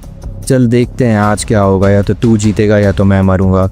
और इसी वर्ड के साथ ये एपिसोड ख़त्म हो जाता है। और इसकी डेडली लुक जो होती है एपिसोड के लास्ट में, वो तो माशा अल्लाह। तो गाइस आज के एपिसोड तो अब तक हमने देखा था कि जैबर और रूडो की फाइट चल रही थी और जैबर रूडो को छू भी नहीं पा रहा था उसके तलिस्मान की पावर की वजह से। बट उसको एक चीज़ पता लग गई थी कि तलिस्मान तभी रिएक्ट करता है जब उसके मन में रूडो को मारने का थॉट हो। तो उस थॉट को मिटाने के लिए उसका अपने क्लॉज को अपने अंदर घुसा दिया सीने के, ताकि वो अनकॉन्शियस स्टेट में रूडो के ऊपर हमला करे। जैसे वो अपने अंदर घुसाता है तो अब अगला एपिसोड शुरू हो जाता है। वो चिल्लाता है और सीधा रूडो के ऊपर हमला कर देता है और रूडो किसी तरीके से उससे बचता है, क्योंकि इस बार तलिस्मान ने उसको नहीं बचाया था। इसका मतलब जैबर का आइडिया एकदम सही था और रूडो को समझ नहीं आता कि इसने इतनी जल्दी ही सब कैसे कर लिया। उसके बाद वो सोचता है कि उसको यहाँ से दूर जाना चाहिए, क्योंकि फोलो और वो बाकी सारे लोग जख्मी हो जाएंगे। पर वो सोच पाता उससे पहले ही जैबर ने उसके ऊपर वापस हमला कर दिया। उसने किसी तरीके से जैबर को पकड़ के दूर फेंक दिया, क्योंकि तलिस्मान उसको प्रोटेक्ट नहीं कर पा रहा था। और जैबर फिर से चिल्लाते हुए खड़ा होता है। रूडो को यकीन नहीं होता कि इसने इतनी जल्दी इस मतलब जो प्रॉब्लम थी उसका सल्यूशन ढूंढ लिया मेरे को मारने का। इसके पास ज़रूर ज़्यादा फाइट एक्सपीरियंस होगा और इन फील्ड बैटल एक्सपीरियंस होगा। ये ज़रूर एक मैसोचिस्ट होगा। हम पास में जाते हैं जहाँ पे कुछ बच्चे रूडो को मार रहे थे और वो उसको बोलते कि क्या हुआ, तू हम पे अटैक नहीं करेगा, लगता है तो एक मैसोचिस्ट है। तो अब रूडो को समझ नहीं आता, तो वो अपने अंकल के पास जाता है और कहता है कि मैसोचिस्ट का मतलब क्या होता है। अब कहानी फिर से प्रेजेंट में शिफ्ट होती है, जहाँ पे रूडो और जैबर की लड़ाई चल रही थी। अब रूडो और जैबर की बहुत खतरनाक लड़ाई चल रही थी और जैबर रूडो पे बहुत ज़्यादा भारी पड़ रहा था। वो अनकॉन्शियस स्टेट में भी बहुत ज़्यादा पावरफुल था और रूडो को बहुत बुरी तरीके से मारने लगा था। अगर एक भी क्लॉ रूडो को लग जाता तो फिर उस जहर की वजह से अपने आप ही मर जाता। अब जैबर को कैसे रोकेगा उसको समझ नहीं आ रहा था। तभी एक डंडा अगर उसको लगता है और ये डंडा होता है ज़ेंका का। ज़ेंका कहता है कि तूने मुझे तो हराया नहीं और इस बच्चे से लड़ने के लिए आ गया। और फिर ज़ेंका रूडो को कहता है कि पहले रूडो उसको बोलता है कि पहले तालिस्मान इसको रोक पा रहा था बट अब नहीं रोक पा रहा। तो ज़ेंका बोलता है कि मैं काफ़ी टाइम से तुम्हारी लड़ाई देख रहा हूँ। तालिस्मान तुम्हें तभी बचाता है जब सामने वाले के अंदर तुम्हें चोट पहुँचाने की भावना होती है, पर इसके अंदर अभी कोई भावना ही नहीं है। He doesn't have any emotions. वो अनकॉन्शियस स्टेट में तुम पे बस हमला करे जा रहा है। तो इसीलिए अब ज़ेंका एक प्लान बताता है, क्योंकि ज़ेंका भी ज़्यादा भाग दौड़ नहीं कर सकता, क्योंकि उसके ऊपर पंजे लग चुके थे, जिसकी वजह से वो हिल भी नहीं सकता था और बहुत ज़्यादा थका हुआ भी था और शायद कुछ देर में बेहोश भी हो जाए। तो एक प्लान बताता है कि वो रूडो के ऊपर एक डंडा मारने की कोशिश करेगा, क्योंकि तालिस्मान उसको प्रोटेक्ट कर लेगा। क्योंकि तालिस्मान के पास एबिलिटी है रूडो के ऊपर अगर कोई कॉन्शियस स्टेट में डंडा मारे तो अगर उसको डंडा मारेगा तो ऐसा हो सकता है कि वो उसको जैबर के ऊपर टेलीपोर्ट कर दे और फिर वो डंडा सीधा जैबर को लगे। अब जैबर भी उठ जाता है और ज़ेंका अपने प्लान को शुरू करता है। ज़ेंका बोलते हैं कि अगर प्लान फेल हो गया तो ज़्यादा कुछ नहीं होगा, बस तुम्हारे सर पे मेरा डंडा लग जाएगा और कुछ नहीं। जैबर खड़ा हो जाता है और धूल धीरे धीरे हटने लगती है। जेंका पूरे होश आवास में डंडा मारते रूडो के सर पे तालिस्मानी देख लेता है, तो उसको प्रोटेक्ट करने के लिए वो जेंका को सीधा जैबर के ऊपर फेंक देता है और वो डंडा सीधा जैबर के ऊपर लग जाता है। जेंका को यकीन नहीं हो रहा था कि उसका प्लान आखिरकार काम कर गया और तालिस्मान ने उसको टेलीपोर्ट कर दिया। तो रूडो बोलता है इसका मतलब तुम सच में मुझे डंडा मारने वाले थे? तो जेंका बोलता है कि अरे नहीं यार, मैं तो सिर्फ टेस्ट कर रहा था, डंडा कौन मारने वाला था। उसके आगे हम देखते हैं कि ये एक बात तो तय चुकी थी इन दोनों के बीच में कि ये दोनों मिलकर जैबर को ज़रूर हरा देंगे। फिर जेंका बार बार रूडो के ऊपर वापस डंडा मारने की कोशिश करता है और जैबर की धुलाई हो जाती है अच्छे से। जेंका अपने डंडे से जैबर के मुंह पर वापस डंडा मारता है और वो नीचे आ जाता है। और अब धीरे धीरे जेंका जो होते हैं वो बहुत अच्छे से धो रहा होता है उसको। अब जैबर को होश आ जाता है और लेकिन वो डंडा फिर से उसके ऊपर लगता है और वो नीचे गिर जाता है। तब देखते हैं कि जो जेंगा होता है वो भी ज़मीन के ऊपर गिर जाता है और जेंगा को समझ नहीं आता था जब वो कह रहा है कि वो थक गया था। रूडो जब पीछे घूमता है तो वो देखते हैं कि तालिस्मान पूरा राख बन के नीचे गिर रहा था और रूडो को काफ़ी ज़्यादा बुरा लग रहा था कि उसने अपने दोस्त का जो तालिस्मान था वो पूरा तबाह कर दिया। जेंगा को समझ नहीं आ रहा था कि ये सब वो कह रहा है। तभी रूडो को बहुत अजीब सा फील हो रहा था और वो धरती के ऊपर गिरने लगा था क्योंकि वो बहुत थक चुका था। पर आखिरकार ये रीज़न जो था वो थकना नहीं था, वो कुछ और था। रूडो की पीठ के ऊपर जैबर का पंजा लग चुका था जिसके अंदर पॉइजन था। जेंका को समझ नहीं आ रहा था कि ये उसने मारा कभी, तो अनकॉन्शियस था। तो जैबर जब होश में आ जाता है वो कहता है कि जो भी हो मेरे अनकॉन्शियस स्टेट में, पर अच्छा ही हुआ, कम से कम ये शांत हो गया और बेहोश हो गया। तो जेंका को कुछ समझ नहीं आ रहा था जब वो कह रहे हैं। तो जैबर उसके पास आकर बोलता है कि मेरे राइट वाले पंजों में खून लगा हुआ है, आई मीन पॉइजन, और लेफ्ट वाले पंजों में मेरी हीलिंग एबिलिटी है और मेरे राइट वाले पंजे जो उसमें जहर भरा है मैं उससे इम्यून हो चुका हूँ, तो मेरी बॉडी पर उस पर कोई असर नहीं पड़ता। जैबर का पंजा जब किसी को लगता है तो 30 मिनट के लिए पैरालाइज हो सकता है और हिल नहीं पाता है। तो ये देख के जेंका बोलता है कि ऐसा बिल्कुल मत करना और उसके बाद उस जेंका के ऊपर अपने पंजे मार देता है ताकि 30 मिनट तक वो हिल भी ना पाए, क्योंकि अब उसको एक मिशन पूरा करना था जो कि मिशन था रूडो को जिंदा यहाँ से ले जाना। रूडो भी पैरालाइज पड़ा था, रूडो को समझ नहीं आता, वो हिल नहीं पा रहा है। जैबर रूडो को उठाता है और यहाँ से भागने लगता है। रूडो फिर सोचता है कि वो हिल क्यों नहीं पा रहा और इतना पैरालाइज कैसे हो सकता है, और जेंका भी अपनी आंखों के सामने सब होते हुए देख रहा था पर कुछ कर नहीं पा रहा था। जैबर उसको लेकर भाग रहा था और तभी उसको याद आता है कि उसका साथी तो अभी भी यहीं पर है। तो वो बोलता है कि छोड़ो, मेरे को मिशन कंप्लीट करना है, मैं बाद में अगर उनको ले जाऊंगा। उसके बाद वो रूडो को लेकर भाग रहा होता है। रूडो भी एकदम पैरालाइज स्टेट में होता है, एकदम बेबस होता है और वो उसी छेद के ऊपर निकल जाता है। और छेद से निकलने के बाद वो एक चीज़ देखता है कि यहाँ पर सारी की सारी बिल्डिंग किसने तोड़ दी, और तभी वहाँ पर एक दूसरी लड़की जो कि क्लीनर थी वो भी वहाँ पर आ जाती है और इंजन भी आ जाता है जो कि जैबर को सीधा अपना छाता घुसाड़ देता है पर वो बुझ देता है। इंजन को पता लग गया था यहाँ सब क्या हो रहा है और वो सारे क्लीनर्स को लेकर यहाँ पर बचाने के लिए आ गया। इंजन उसको बोलता है कि तुमने हमारे साथियों को नीचे बंद कर दिया और ये कितनी गंदी बात है, तुम्हें शर्म नहीं आती, ऐसे ऐसे बोलने लगा उसको। और वो बोलता है कि ये तो अच्छा हुआ कि हमारी एक क्लीनर सपोर्टर वहाँ से नीचे से निकल कर आ गया और पास वाले टाउन में जाके हमें कॉल कर दिया, और हमें तो पता ही नहीं चलता। ये सब लोग बहुत ज़्यादा गुस्सा आते। ये सपोर्टर कहती है कि इसने क्रिस और बाकी सारे लोगों को भी चोट पहुंचाई होगी, पता नहीं वो नीचे किस हालत में होंगे। पर इंजन बोलता है कि हम लोग इतने भी कमज़ोर नहीं है और इस पिद्दी का तो काम भी नहीं है कुछ, ही कैसे कुछ उखाड़ लेगा। उसके बाद वो थोड़ा अच्छा फील करती है। उसके बाद जैबर बोलता है कि वो अच्छा, तो तुम सारे क्लीनर्स इसको बचाने के लिए आए, बहुत अच्छा लगा मेरे को, पर एक बात याद रखना, तुम चाहे 500 की 500 मेरे को अपना मिशन पूरा करना है किसी भी हाल में, जो कि है रूडो को यहाँ से जिंदा ले जाना। इंजन को समझ नहीं आ रहा था कि तुम इस पिद्दी से कैसे हार गए रूडो, यार इसमें कुछ तमीज़ ही नहीं है, क्या है ये, कुछ भी नहीं है। तभी वहाँ पे एक क्लीनर को बहुत ज़्यादा गुस्सा आ जाता है कि इसने हमारे साथियों को कैसे हाथ लगा दिया, और बहुत ज़्यादा गुस्सा हो जाता है। तभी दूसरा आदमी उसको बोलता है कि शांत रहो, हम क्लीनर से, हमारा काम है शांत रहना, हम आराम से इसको हराएंगे, कोई जल्दबाजी नहीं होगी यहाँ पे। तभी इंजन उसको बोलता है कि यहाँ पे हमें वैसे तो हमें तुमसे बहुत सारे सवाल करने हैं, पर पहले थोड़ा हिसाब बराबर करना भी ज़रूरी है। तो जैबर बोलता है कि वैसे तो मुझे लगा था कि तुम लोग थोड़े ज़्यादा पावरफुल होगे, बट तुम्हारे इतने सारे क्लीनर्स को हरा के मैं एक चीज़ तो श्योर हूँ कि मैं तुम्हें हरा सकता हूँ। और उसके बाद वो अपने पंजे बाहर निकाल लेता है और कहता है कि मेरा काम है, एक मिशन मिला है मेरे को, और वो मिशन मेरे को किसी भी हालत में पूरा करना है क्योंकि पापी पेट का सवाल है। इसके बाद वो अपने पंजे निकाल कर इन सबसे लड़ने के लिए तैयार हो जाता है, और जैसे ही उनको मारने के लिए जाता है तभी इसके पीछे से एक लड़की आकर इसको पकड़ लेती है और कहती है वापस जाने का वक्त आ गया जैबर। जैबर उसको मना करता है कि अभी नहीं जाना मेरे को, अभी मेरे को अपना काम पूरा करना है। और वो लड़की उसको बोलती है कि बॉस ने बोला है कि तुम्हें वापस लेकर आए, और अभी काम ख़त्म हो चुका है और टाइम भी पूरा हो चुका है। और बॉस के चेहरे पे बहुत बड़ी स्माइल थी। ये बात सुन के जैबर को पता नहीं क्या हो जाता है, और इंजन भी समझ नहीं हो पा रहा था ये सब क्या हो रहा है। जैबर तो जाने के लिए तैयार नहीं था, पर जैसी लड़की ने बॉस की स्माइल वाली बात बोली थी तो जैबर के मुंह पे एक बहुत क्रीपी सी हंसी आ गई थी, और वो बोलता है कि बाद में लड़ेंगे यार, अभी वापस जाने का वक्त आ गया, मैं वादा करता हूँ मैं अगली बार ज़रूर आऊँगा। और एक क्लीनर देखती कि उसके पीछे एक गड्ढा सा कुछ बन गया, एक पोर्टल टाइप का, पता नहीं क्या है वो। तभी बोलते हैं कि अब वापस जाने का वक्त आ चुका है, तो मैं बाद में अपना मिशन पूरा करूँगा जो कि रूडो को जिंदा ले जाना है। रूडो बोलता है रुक जा कमीने, अभी मेरा हिसाब बराबर करना पूरा है, अभी तू भाग नहीं सकता बहन, ऐसे बहुत बोलता है उसको। उसके बाद जैबर उसके ग्लव्स को देख के बोलता है कि अरे वाह, इस सीरीज के ग्लव्स तेरे पास भी है, वाह ये तो बहुत अच्छी बात है, बॉस को जान के बहुत ज़्यादा खुशी होगी। जावर बोलता है अगली बार फिर मिलेंगे मेरे दोस्तों, अगली बार हम ज़रूर लड़ेंगे। और हाँ रूडो, तुम काफ़ी ज़्यादा ताकतवर हो, पर अगली बार शायद मैं जीतूंगा। और कौन से स्टेप में जीतूंगा, बिल्कुल इस बार की तरह। और उसके बाद वो वहाँ से उस पोर्टल के अंदर घुस के निकल जाता है। उस लड़की का जो क्लीनर थी उसका अंदाज़ा एकदम सही था कि कोई गड्ढा नहीं था, कोई पोर्टल ही था जो कि जाबर के अंदर घुसने के बाद बंद हो चुका था। इन लोगों को समझ नहीं आता कि ये लोग अचानक से थिन एयर में हवा में गायब कहाँ से हो गए। शायद इस दुनिया में पोर्टल का कॉन्सेप्ट अभी उतना ज़्यादा होगा नहीं। अब लूडो को समझ नहीं आता कि उसकी ग्लव्स के बारे में क्या बोल रहा था। अब सारे क्लीनर जेंगा वेंगा सबको वहाँ से उठा के ले आते हैं। जो लूडो होता है वो अपने दोस्त क्रिस को बोलता है कि उसका तलिस्मान इसको इतना प्यारा था वो टूट गया है। तो वो बोलता है कि वो तलिस्मान मेरे को बहुत प्यारा था, बट मेरे को खुशी हुई कि वो तुम्हारे किसी काम तो आया। एपिसोड की शुरुआत में हम लोग देखते हैं कि रूडो बहुत ज़्यादा अपसेट होता है क्योंकि उसकी वजह से क्रिस ने चोट खाई और वो फिर से कुछ भी नहीं कर पाया। सेम वैसे ही जब ड्रैगेटो को चोट लगी थी और वो मर गया और वो कुछ भी नहीं कर पाया। तो एंजिन वहाँ पर बैठकर उसको समझाता है क्योंकि रूडो को लग रहा था कि क्या वो जिंदगी भर ऐसे ही रहेगा और कभी ताकतवर नहीं बन पाएगा।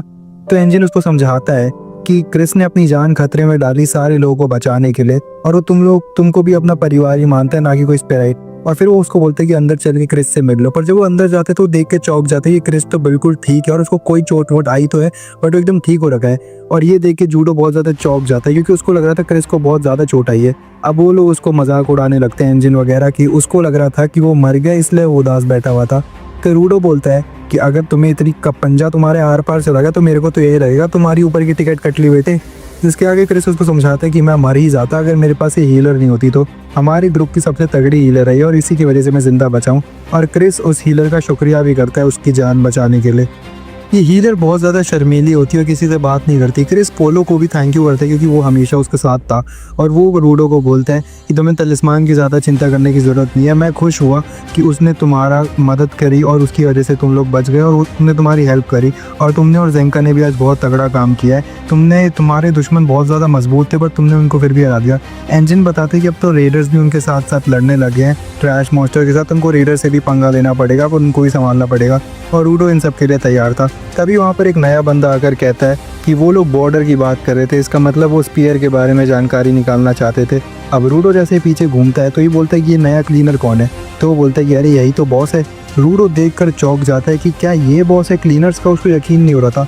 फिर वो अपना नाम गॉर्वेस बताता है। गॉर्वेस बताता है कि वो जानता है कि रूडो यहाँ पर सिर्फ स्पेयर की इन्फॉर्मेशन निकालने के लिए आया था, पर वो ऐसे लोगों को क्लीनर्स में भर्ती नहीं करता है और इसलिए उसको क्लीनर में एक्सेप्ट नहीं कर रहा था। बट जब रूडो यहाँ पर आया तो उसने सबसे मिला और उसके बाद वो चेंज हुआ, यहाँ तक कि अपनी जान भी जोखिम में डाल दी, इसलिए वो उसको क्लीनर्स में एंट्री दे देता है।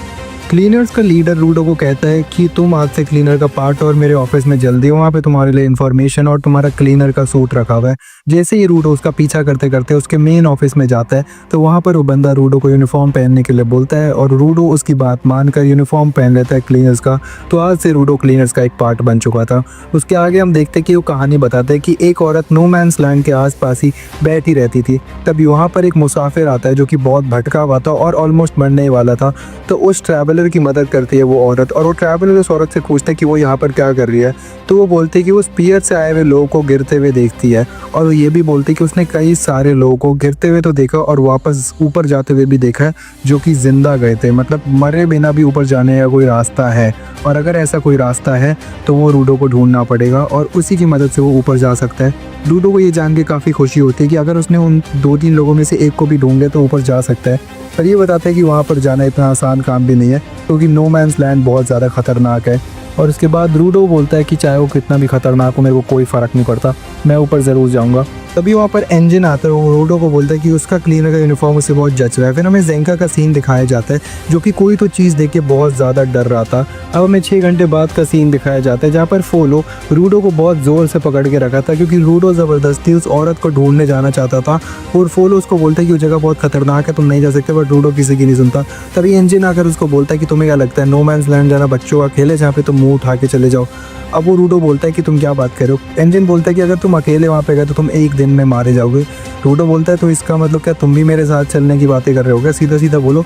तो एंजिन बोलता है कि हाँ ऑफ कोर्स मैं तुम्हारे साथ चलूँगा क्योंकि अगर तुम नो मैंस लैंड में अकेले गए तो तुम वहाँ पर एक दिन भी सर्वाइव नहीं कर पाओगे क्योंकि वो जो जगह है वो नो मैंस लैंड की एकदम बीचों बीच है और अब तो रेडर्स भी उनके पीछे पड़ चुके थे तो उसका अकेला जाना बिल्कुल भी सेफ नहीं था। तो रूडो बोलते कि उन लोगों को गिवर्स की पावर कैसे मिली। एंजिन समझाता है कि गिवर की पावर और रेडर्स और अच्छे बुरे होने का कोई फ़र्क ही नहीं पड़ता। गिवर की पावर किसी को भी मिल सकती है। तुम ये सोचो कि अगर कोई गंदा आदमी है दिल से और वो अपने सामान का बहुत ख्याल रखता है, और कोई अच्छा आदमी पर वो अपने सामान का ख्याल बिल्कुल भी नहीं रखता है, तो ये बिल्कुल डिपेंड नहीं करता है गिवर की पावर पे कि आदमी कैसा है। इसलिए गिवर की पावर किसी को भी मिल सकती है। यहाँ तक कि बाहर के लोग तो गिवर्स को को डिपेंडेंट भी बोलते हैं, क्योंकि ये तो नॉर्मल सी बात है कि अगर कोई भी आदमी चीज़ से इतना ज़्यादा लगाव करेगा तो बहुत ज़्यादा अजीब ही होगा। रूडो को ये सब सुन के बिल्कुल अच्छा नहीं लगता, क्योंकि वो तो हमेशा ऐसा ही सोचता था कि जो गंदे लोग होते हैं वो अपना सामान का बिल्कुल भी ख्याल नहीं रखते, और उसका जो है मतलब दिली वो कर भी जाता है। एंजिन उसको बोलते हैं कि उसको आज का दिन रेस्ट लेना चाहिए, क्योंकि पिछले काफ़ी दिनों से बहुत भाग दौड़ हो रही थी। जब वो अपने रूम में रेस्ट कर रहा था तभी वहाँ पर वो लड़की वाली क्लीनर आ जाती है और कहती कि मैं तुम्हें हेडक्वार्टर्स दिखाती हूँ। हेडक्वार्टर्स के नाम पे उसको जिम का एरिया दिखाती है, फिर कैंटीन एरिया और फिर वॉशरूम दिखाती है। वो उससे पूछते कि ऊपर की लाइफ कैसी थी, तो ये बोलता है कि ऊपर तो मैं रेक्टो अंकल के साथ घूमने जाता था और वहाँ पे काफ़ी सारी चीज़ें हम करते थे। तो फिर वो बोलते थे कि तुम खाते क्या थे, तो बोलते ऊपर तो खासकर मैं गालियाँ ही खाता रहता था। तो वो बोलते कि चिंता मत करो, गालियाँ तो तुम्हें यहाँ पर भी पेट भर मिलेंगी। तो बोलता है कि वहाँ पे खाने में क्या होता था, तो वो ये रूडो बोलता है ब्रेड और सूप। तो लड़की बोलती है और मिठाई में तुम कुछ नहीं खाते थे, तो रूडो बोलता था नई मिठाई सिर्फ अमीरों के लिए होती है। अब रूडो की ये बात सुन के वो उसको सीधे एक रूम में लेके जहाँ पे मिठाई पड़ी थी, और वहाँ पे रूडो का मुंह खुला का खुला ही रह गया। वो लड़की एंजिन को बताती कि रूडो ने आज तक मिठाई नहीं खाई है। तो एंजिन बोलता है कि यहाँ ऊपर का पता नहीं, बट यहाँ पर मिठाई बहुत फेमस है और बहुत टेस्टी भी है, तो आदत तुम्हारी ख़राब ना हो जाए, तुम मोटे ना हो जाओ, तो ध्यान से खाना। रूडो का मुंह तो खुला का खुला रह गया। तो उस लड़की को भी काफ़ी मज़े आ रहे थे। रूडो को समझ नहीं आ रहा था कि ये तो अमीरों का खाना है, और वो भी इतना ज़्यादा। एंजिन बोलता है नीचे पोल्यूशन की वजह से फसल उगाना मुश्किल है, बट हमारे वेंडर्स कुछ ऐसे लोग को जानते हैं जो कि गिवर्स है और उनकी पावर ही फसल उगाना और उसको ये सब बनाना है, इसलिए मिठाई की कोई कमी नहीं है। और जैसे ही रूडो पहला बाइट लेता है तो उसकी आंखें चुंदी आ जाती है और उसको बहुत मज़ा आता है। रूडो इतनी मिठाई खा रहा था तो एंजिन उसको रोकने के लिए कहता है वरना वो मोटा हो जाएगा। तभी वहाँ पर एक और गिवर आ जाता है और उसको देख के रूडो को ऐसा लग रहा था कि वो मिठाई मांग रहा था। तो रूडो अपनी कैंडी जो उसको खानी थी वो उसकी तरफ कर देता है, और वो कैंडी ले भी लेता है और सीधा अपने मुंह से ही ले लेता है, हाथ भी नहीं बढ़ाता। तो वो रूडो के आगे हाथ करता है और मिठाई मांगता है, जिसे देख के रूडो को बिल्कुल अच्छा नहीं लगता और उसे भागने के लिए कहता है। अब कहानी प्रेजेंट में आती है जब जेंका किसी चीज़ से डर रहा था। रूडो के बारे में ये लोग बात कर रहे थे कि वो मोटा हो गया और ये सब वगैरह। तब यहाँ पे जेंका गुजर रहा था, तभी वो देखते कि सामने अजीब सी चीज़ क्या है, और वो उसे देख के बहुत ज़्यादा डर जाता है कि ये घुसपैठिया कहाँ से घुस गया। पर वो कोई घुसपैठिया नहीं था, वो रूडो ही था जो मिठाई खा खा के मोटा हो चुका था इतना ज़्यादा।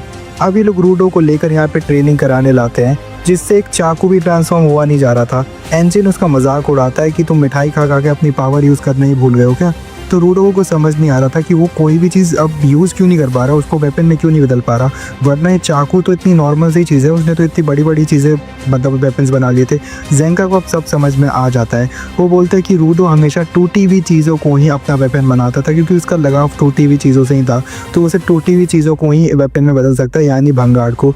उसके सामने बहुत ज़्यादा कचरा ला के पटक दिया जाता है, उसमें से रूडो एक ट्रायंगल उठाता है और वो ट्रायंगल तुरंत ही एक वेपन में ट्रांसफॉर्म हो जाता है। इसके बाद एंजिन जेंका की तारीफ़ करता है क्योंकि उसने ऐसी डिटेल पकड़ ली, और रूडो भी जेंका की तारीफ़ करता है कि वाह भाई तुम तो बहुत तगड़ा है। उसके बाद जेंका उसको बोलता है वो और हथियार उठाओ और उनको वेपन में ट्रांसफॉर्म करो। रूडो एक पे एक हथियार उठाता है और उन सबको ट्रांसफॉर्म करता रहता है, जिसे देख के लोग चौंक जाते हैं, क्योंकि गिवर के पास एक ही इंस्ट्रूमेंट होता है। तभी यहाँ पर रूडो की नाक से खून निकलने लगता है, और उसका मतलब इसकी भी एक लिमिट है और रूडो अनलिमिटेड वेपन्स नहीं बना सकते हैं। रूडो के ग्लव्स की क्वालिटी इतनी ज़्यादा है कि रूडो का बॉडी उसको हैंडल ही नहीं कर पा रहा है। अब रूडो को समझ नहीं है कि क्वालिटी मतलब, तो एंजिन बताते हैं क्वालिटी मतलब तुम एक ऑब्जेक्ट का जितना ज़्यादा ख्याल रखोगे उसकी क्वालिटी उतना ज़्यादा बढ़ेगी और उतना ही ज़्यादा पावर प्रोवाइड करेगी। और तुम्हारी ग्लव्स की क्वालिटी इतना ज़्यादा है कि तुम्हारी बॉडी उसको हैंडल नहीं कर पा रही। इसके बाद वो लोग सोचते हैं कि रूडो के पास ये ग्लव्स तब से हैं जब वो बच्चा था, तो इनकी क्वालिटी ज़्यादा होना जाहिर सी बात है, और इसी की वजह से वो अपनी बॉडी को हैंडल नहीं कर पा रहा है। रूडो की बॉडी बहुत ज़्यादा कमज़ोर है उसके ग्लव्स के मुकाबले। और तभी रूडो उनसे पूछता है कि ऐसा क्यों होता है कि मैं जब भी कोई भी वाइटल इंस्ट्रूमेंट बना के यूज़ करता तो वो वापस डस्ट में कन्वर्ट हो जाता है, और अभी जिन चीज़ों को उसने वेपन बनाया तो डस्ट में क्यों नहीं कन्वर्ट हुए। तो लड़की बताती है कि तुम्हारा जो एबिलिटी है वो अपनी चीज़ों को उनके बेस्ट फॉर्म में लाना है और उनका बेस्ट यूज़ निकालना है। तो जब तुम उनका बेस्ट यूज़ और उनका पर्पस एकदम फाइंड करके यूज़ कर लेते तो वापस डस्ट में बदल जाती है। इसका मतलब जो तालिस्मान उसने तोड़ा नहीं था, उसको उसका यूज़ कर लिया था पूरा। अपना पर्पस पूरा होने के बाद वो डस्ट में बदल जाता है। एंजिन बताता है कि हाँ रूडो की जब लड़ाई कंप्लीट हुई थी तभी वो तलिस्मान डस्ट में बदला था। इसका मतलब रूडो की खासियत है ये कि वो कबाड़ में भी अपना जो भी पर्पज़ है और जो भी अच्छी चीज़ है वो सब ढूंढ लेता है। उसके बाद हम लोग देखते हैं कि वो बोलते हैं कि तुमने अपने ग्लव्स का नाम क्या रखा है, तो रूडो बोलता है कि मैंने तो इस बारे में कभी सोचा ही नहीं।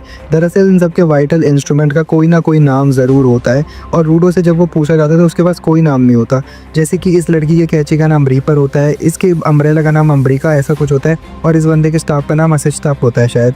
रूडो ने ऐसा कुछ सोचा नहीं था कि उसके ग्लव्स का क्या नाम है, तो एंजिन बोलता है कि आप सोच लो, अब तो तुम पे टाइम ही टाइम है।